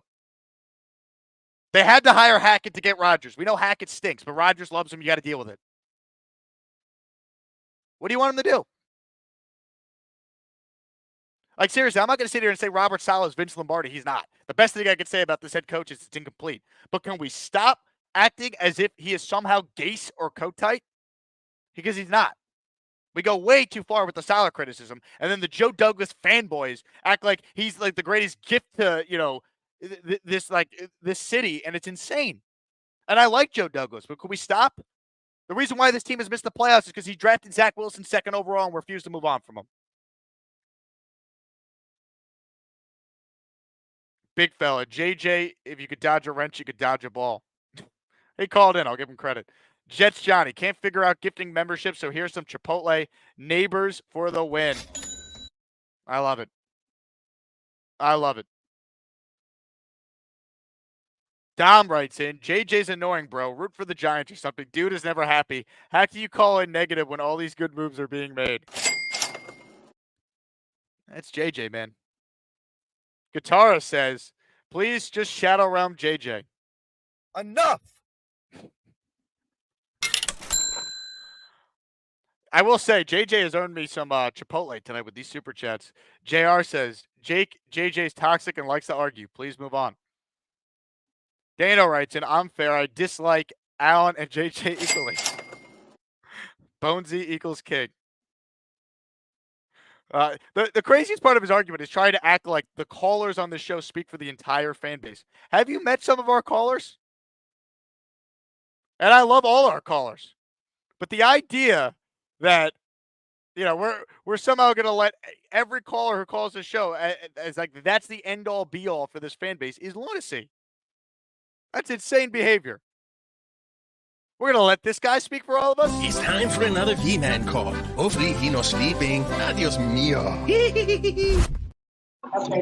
V-Man, there he is. You speak for all of Jet fans, according to JJ. No, I don't. Man, that was some really brain-dead logic. I think even my grandfather come with a more coherent thought than that. We love Grandpa V-Man. There he is. Say hello, senor. There he is. Oh, yeah. Say hello. Say hello. Don't V-Man, leave him alone. Leave him alone. Good God, man. Yeah, no, but honestly, I agree with your takes. I agree. Like, look, yeah, I agree with your take that if he had any level of competent backup quarterback play, you're probably 10 to 11 games, you win, and maybe you're a wild card team. And maybe at that point, maybe Aaron Rodgers is actually ready to come back. And maybe you get him for the wild card game, and maybe you go somewhere. But, that's the problem is you're a coach. You can only work with what you have. You can, you can't make what's the saying? You can't make chicken salad out of shit. Yeah. I mean, it's just ridiculous. I mean, honestly, just like an absurd, crazy take. Just like I would listen to it. It made me laugh. Well, you know what, B-Man? I'm glad you got the laugh because you always bring laughter to all of us. That's the end of that V-Man call. Now he can go back to sleeping. B-Man speaks for all of us Jet fans, according to JJ. Here's another caller who speaks for all of us Jet fans. He was actually referenced by name. Dre joins us now. Hello, Dre. How you doing, brother? I was just content to send the super chat, let you and Gunny go on your things. I got you on the phone, and I was like, okay, let me get all my work done. And the office is officially closes in 4 minutes, but I was trying to be calm. And then I had it off to the side. My Bluetooth earpiece died, and I was like, oh my God. And then I was looking at it, and then I heard JJ's voice get louder, but I couldn't hear what was going on. Then all of a sudden, I had get Dre in here, and I said, he did not call me by name. Hold on, what did he say? And then I heard the argument, and I'm like, yes, I understand. I was fighting for Salah. I mean, I still believe in Salah. But I questioned some of the moves that he was making. I questioned some of the things that were going on because we didn't have all the information. So we can only go and make our opinions and everything like that based on what we see, what we know. But we don't get everything. We're not in the meetings. We're not behind the scenes. But I still say that JD is still one of the best GMs that we've ever had. No other GM has ever had a draft like he had when it came to 2022. And you telling me these moves that he's made now? JJ was all like, "Oh my God, yeah!" And he was the first one. He wanted his head, and then he came back after all these moves. JJ talking about, "Oh, now I'm happy. Now I'm this. I'm like that." I was like, I remember I almost crashed my car. I had to pull over because he was talking on the show, and I was like, "Oh God, he's actually happy about this." Whoa, hell has definitely frozen over. But then now he's going in twice as hard on Salah. It's like, bro, you already backed off of your original statement when you was trying to chop everybody's heads off. You're gonna double down now on the coach. I get it. You are correct. If the coach gets out coached and does not move this talent to where we need to go, he has to go. But if that happens, everybody's gonna go. Maybe JD did enough to do his job. We don't know. But to say that any one person speaks for all of Jet fandom is ridiculous. All you have to do is see Twitter, watch Twitter live, see how Jet fans go at each other like rabid dogs to see like, hey, there's some really polar opposites. And JJ, as a season ticket holder, has always been negative. It's now that he has an issue with being negative, bro. That you are what you are what you do. Are what you say you are. Everybody gets a chance to call into this wonderful show that Jake takes the time and effort to make for us. Because without the platform, we're who are we calling into? The Green Bean, like we can call into those shows, sure, but this is really where we get to we get the eloquence, we get understanding what's going on, and then we get actual real takes because you actually go to these events, speak to the people, and then come back with the information. Personally, and as another caller mentioned this to you earlier in the week, but yeah, your show is like here. The YouTube Jets channels are here. ESPN Radio, like no disrespect, because I know you work there, but some of the other shows like Chris Canty and all them, I can't really go there because they went in for like 45 minutes about how A Rod was going to be vice president and how this was a travesty, this is terrible. Like I can hear the vein in their throat bulging out as they're screaming into the mic, and I'm like, why does that bother you so much? Like, I'm not a political person. I'm not somebody who needs to make stands and assign value to people based on their political views or whatever. I don't care what Rogers thinks, what he wants to do with his life, whether or not he likes COVID, whether or not he wants vaccines. You know what?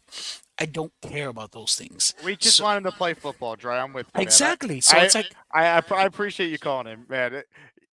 You speak for a lot of Jet fans, Dre. I'm just reading the comments here. I love it. I appreciate the kind words, but call Green Bean show, man. Green Bean's a legend. I love Green Bean. Let's see. Super chat from Johnny. Can we get a stripper for V-Man's grandpa? Yeah, I'm going to say that's probably not the best idea based on that last call, but I'm also not going to sit here and say it's not maybe a good idea. I don't know. Ask V-Man, and I'm sure he's watching still.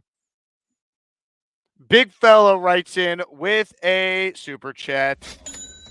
2 most negative Jet fans. Number 1, JJ. Number 2, Peter Castro. Not Alan. Alan has been positive with the moves. Peter has overtaken him. Peter is hilarious, though. Peter is very funny. I think JJ's the number 1 negative Jet fan, but even Peter Castro thinks the Jets are going to win the division. He called once, so I don't know. Everyone's all over the place. Got time for 2 more calls. 04 Jets fan and Keanu. Thank you guys for holding. 04 Jets fan, you're up next. What's up, man? Not much, Jake, man. I had to hurry up and smoke a cigarette before I got on with you because JJ raised my blood pressure there a little bit. He did that to a lot of people, it sounds like. But I want to talk about a hypothetical real quick with you. You're Joe Douglas. Arizona calls you about pick 4. They want our 2nd round pick next year, 10 obviously, and they want Alan Lazard and one of our 7s to move up to 4. You taking that deal? So one more time, it's next year's 2. 10, Okay. Lazard, and our 7th to move up to 4. You taking that deal? Why would they want Lazard? Hell yeah, I'm taking that deal. I'm getting rid of Lazard's contract. Are you kidding me? Yeah. All right.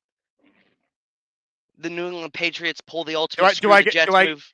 Do I get to date Margot Robbie as well? What else is in this amazing deal you're offering? The New England Patriots pull the ultimate screw the Jets move yet again. They take Marvin Harrison at 3. Don't think that's going to happen in real life, but it's the New England Patriots. You never know. How does that screw the Jets? Because that'd be the only player I'd think they're trading up for, unless they're trying to absolutely secure Joe Alt, who is my number 1 tackle. But what if I'm like, all right, I don't want to trade up because it's going to cost next year's 1. I'd rather just trade back and get more picks for this year's team. Here's where it gets interesting. Minnesota's been linked for the past couple weeks to pick 4. Arizona's now traded that to us. They call us up, hey, we want to give you 11 and 23, our 2nd. Do you turn that down and counter for Justin Jefferson, 23, and their 2nd? Yeah. I mean, do I get to date Sydney Sweeney next? Like, I mean, yeah. So if I'm recapping here, Minnesota's giving you Justin Jefferson, and all I have to give them is the 10th pick in the draft? 4. And they're coming up for pick. 4. No, we've traded up to 4. They call us because they want the quarterback that's left. This is, I mean, F it, I'll play along. We're 2 hours in. If anyone's still watching this, God bless them. So what did I give up to get the 4 again? 2 next year, 10, Lazard, and a 7. Okay, we're still on that one. Yes, I do that deal. Okay. Our tackle or Harrison, this is the hypothetical, gets taken by the Patriots. Okay, so we're sitting there at 4. Harrison's off the board. Go on. The Vikings are so in love with the quarterback that is left now, they want 4. Okay. They call us up, offer us 11 and 23, their 2nd, and God knows what else they want to give us. I get Justin Jefferson. Jefferson, 23, and another pick. Yeah. And then I get a threesome with Sydney Sweeney and Margot Robbie, right? Is that in there too? Oh, yeah. Okay. All day. All right. 04 Jeff Ed. Thank you. Yeah, I would do that. You're giving me Justin Jefferson and I'm getting another first-round pick? That's what I just heard, right? I'm getting Justin Jefferson and another first-round pick. Bro, I would have done the deal if you just said, I give them pick 4 for Justin Jefferson. You're giving me a first-round pick. Why would the Vikings ever do that? Also, the first trade made no sense. Why would Arizona want Alan Lazard and a 7th and the Jets 2 next year?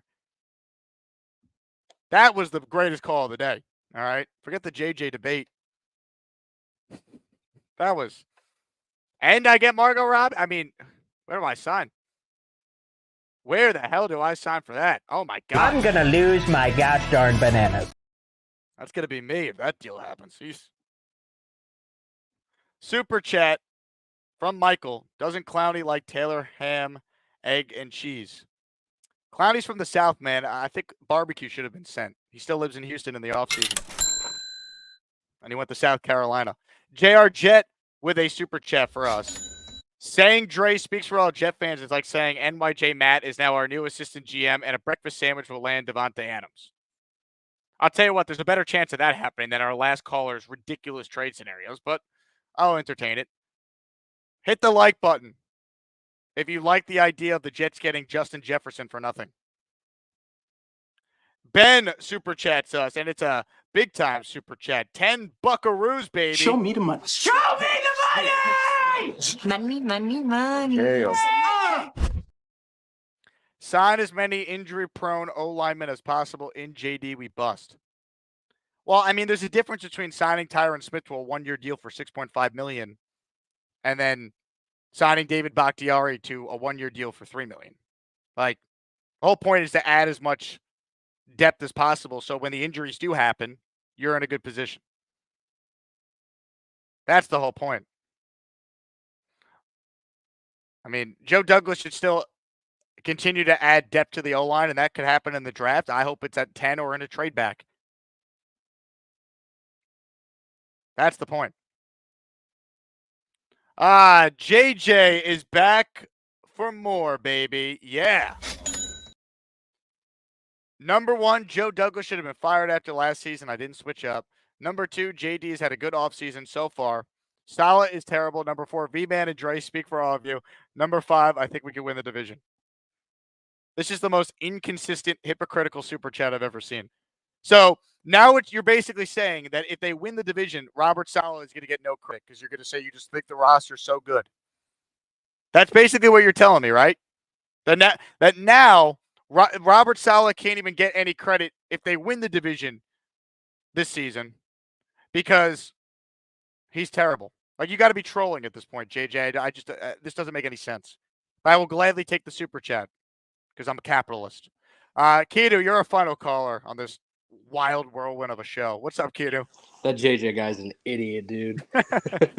He's a good guy, but I don't know. He's on something today, man. Yeah, I'm not going to dispute that. You're allowed to think whatever that you want to think, but I don't know. The idea that Saleh's not a good coach, like he has a resume of winning like games that like the Bills game week 1 was a coaching win. The Eagles game, what was it, week 6? That was a coaching win, right? Like the Bills game the year before, the Steelers game the one before, like there are games I can point to where it's like coaching wins, right? They beat the Texans this year too. They beat 3 playoff teams this year: Bills, right, Texans, and the Eagles.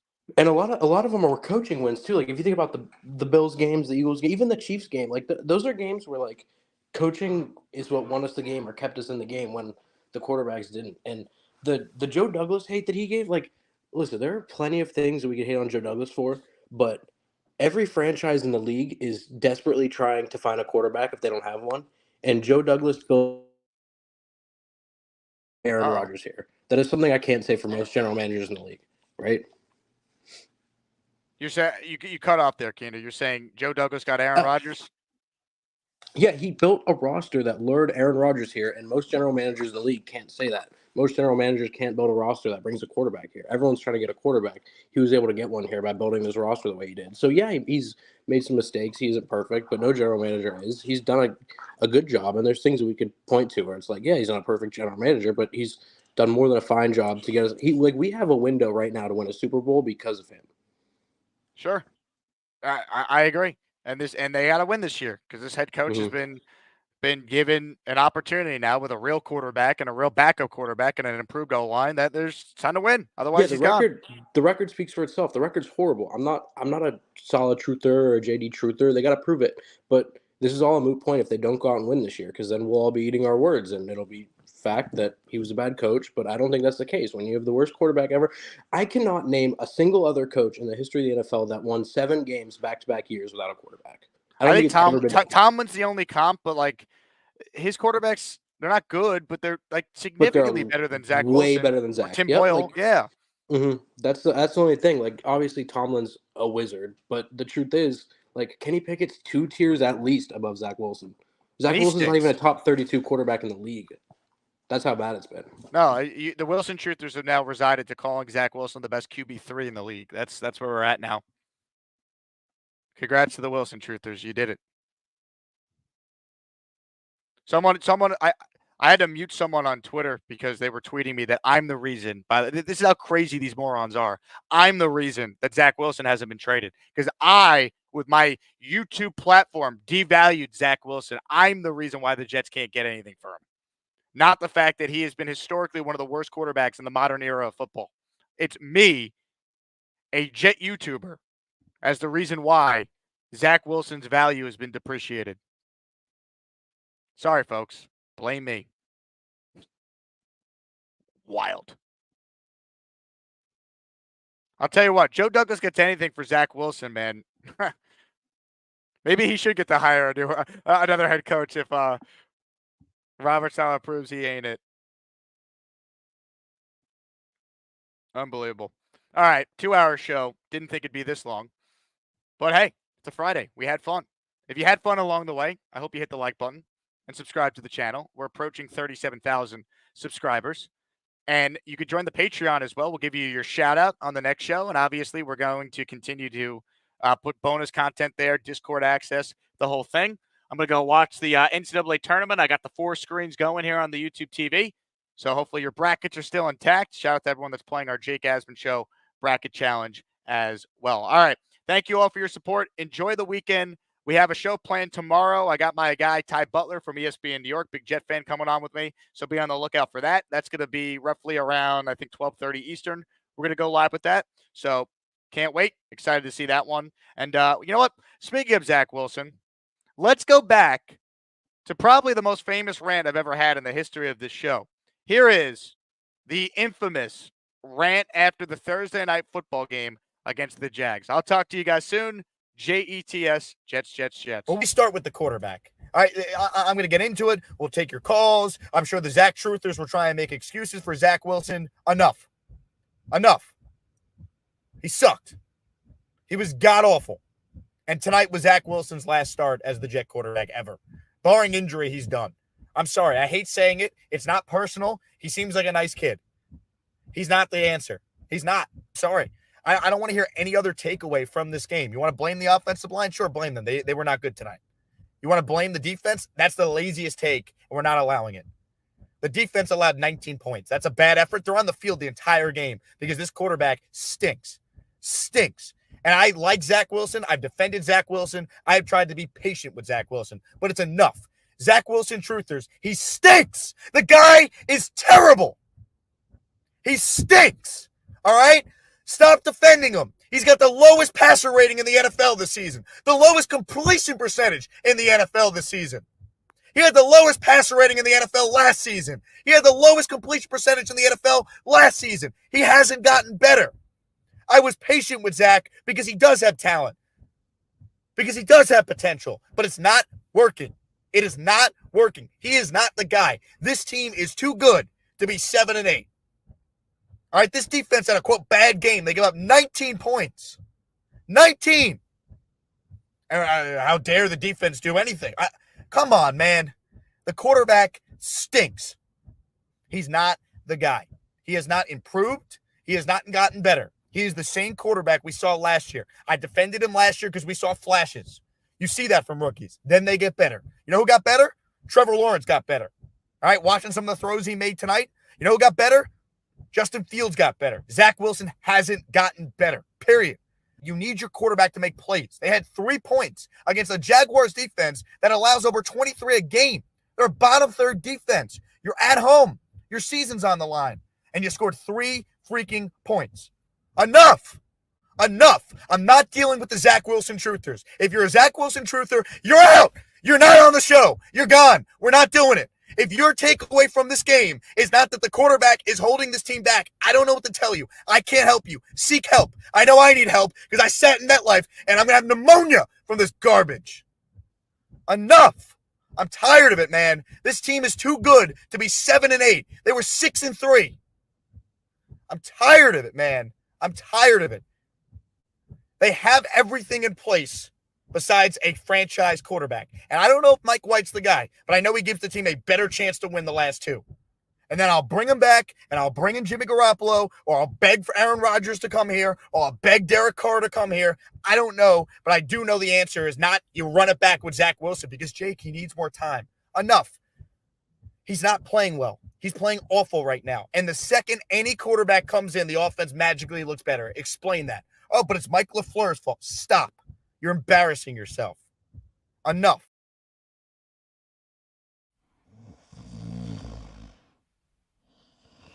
I do love that about Jets fans, you know what I mean? They care so damn much.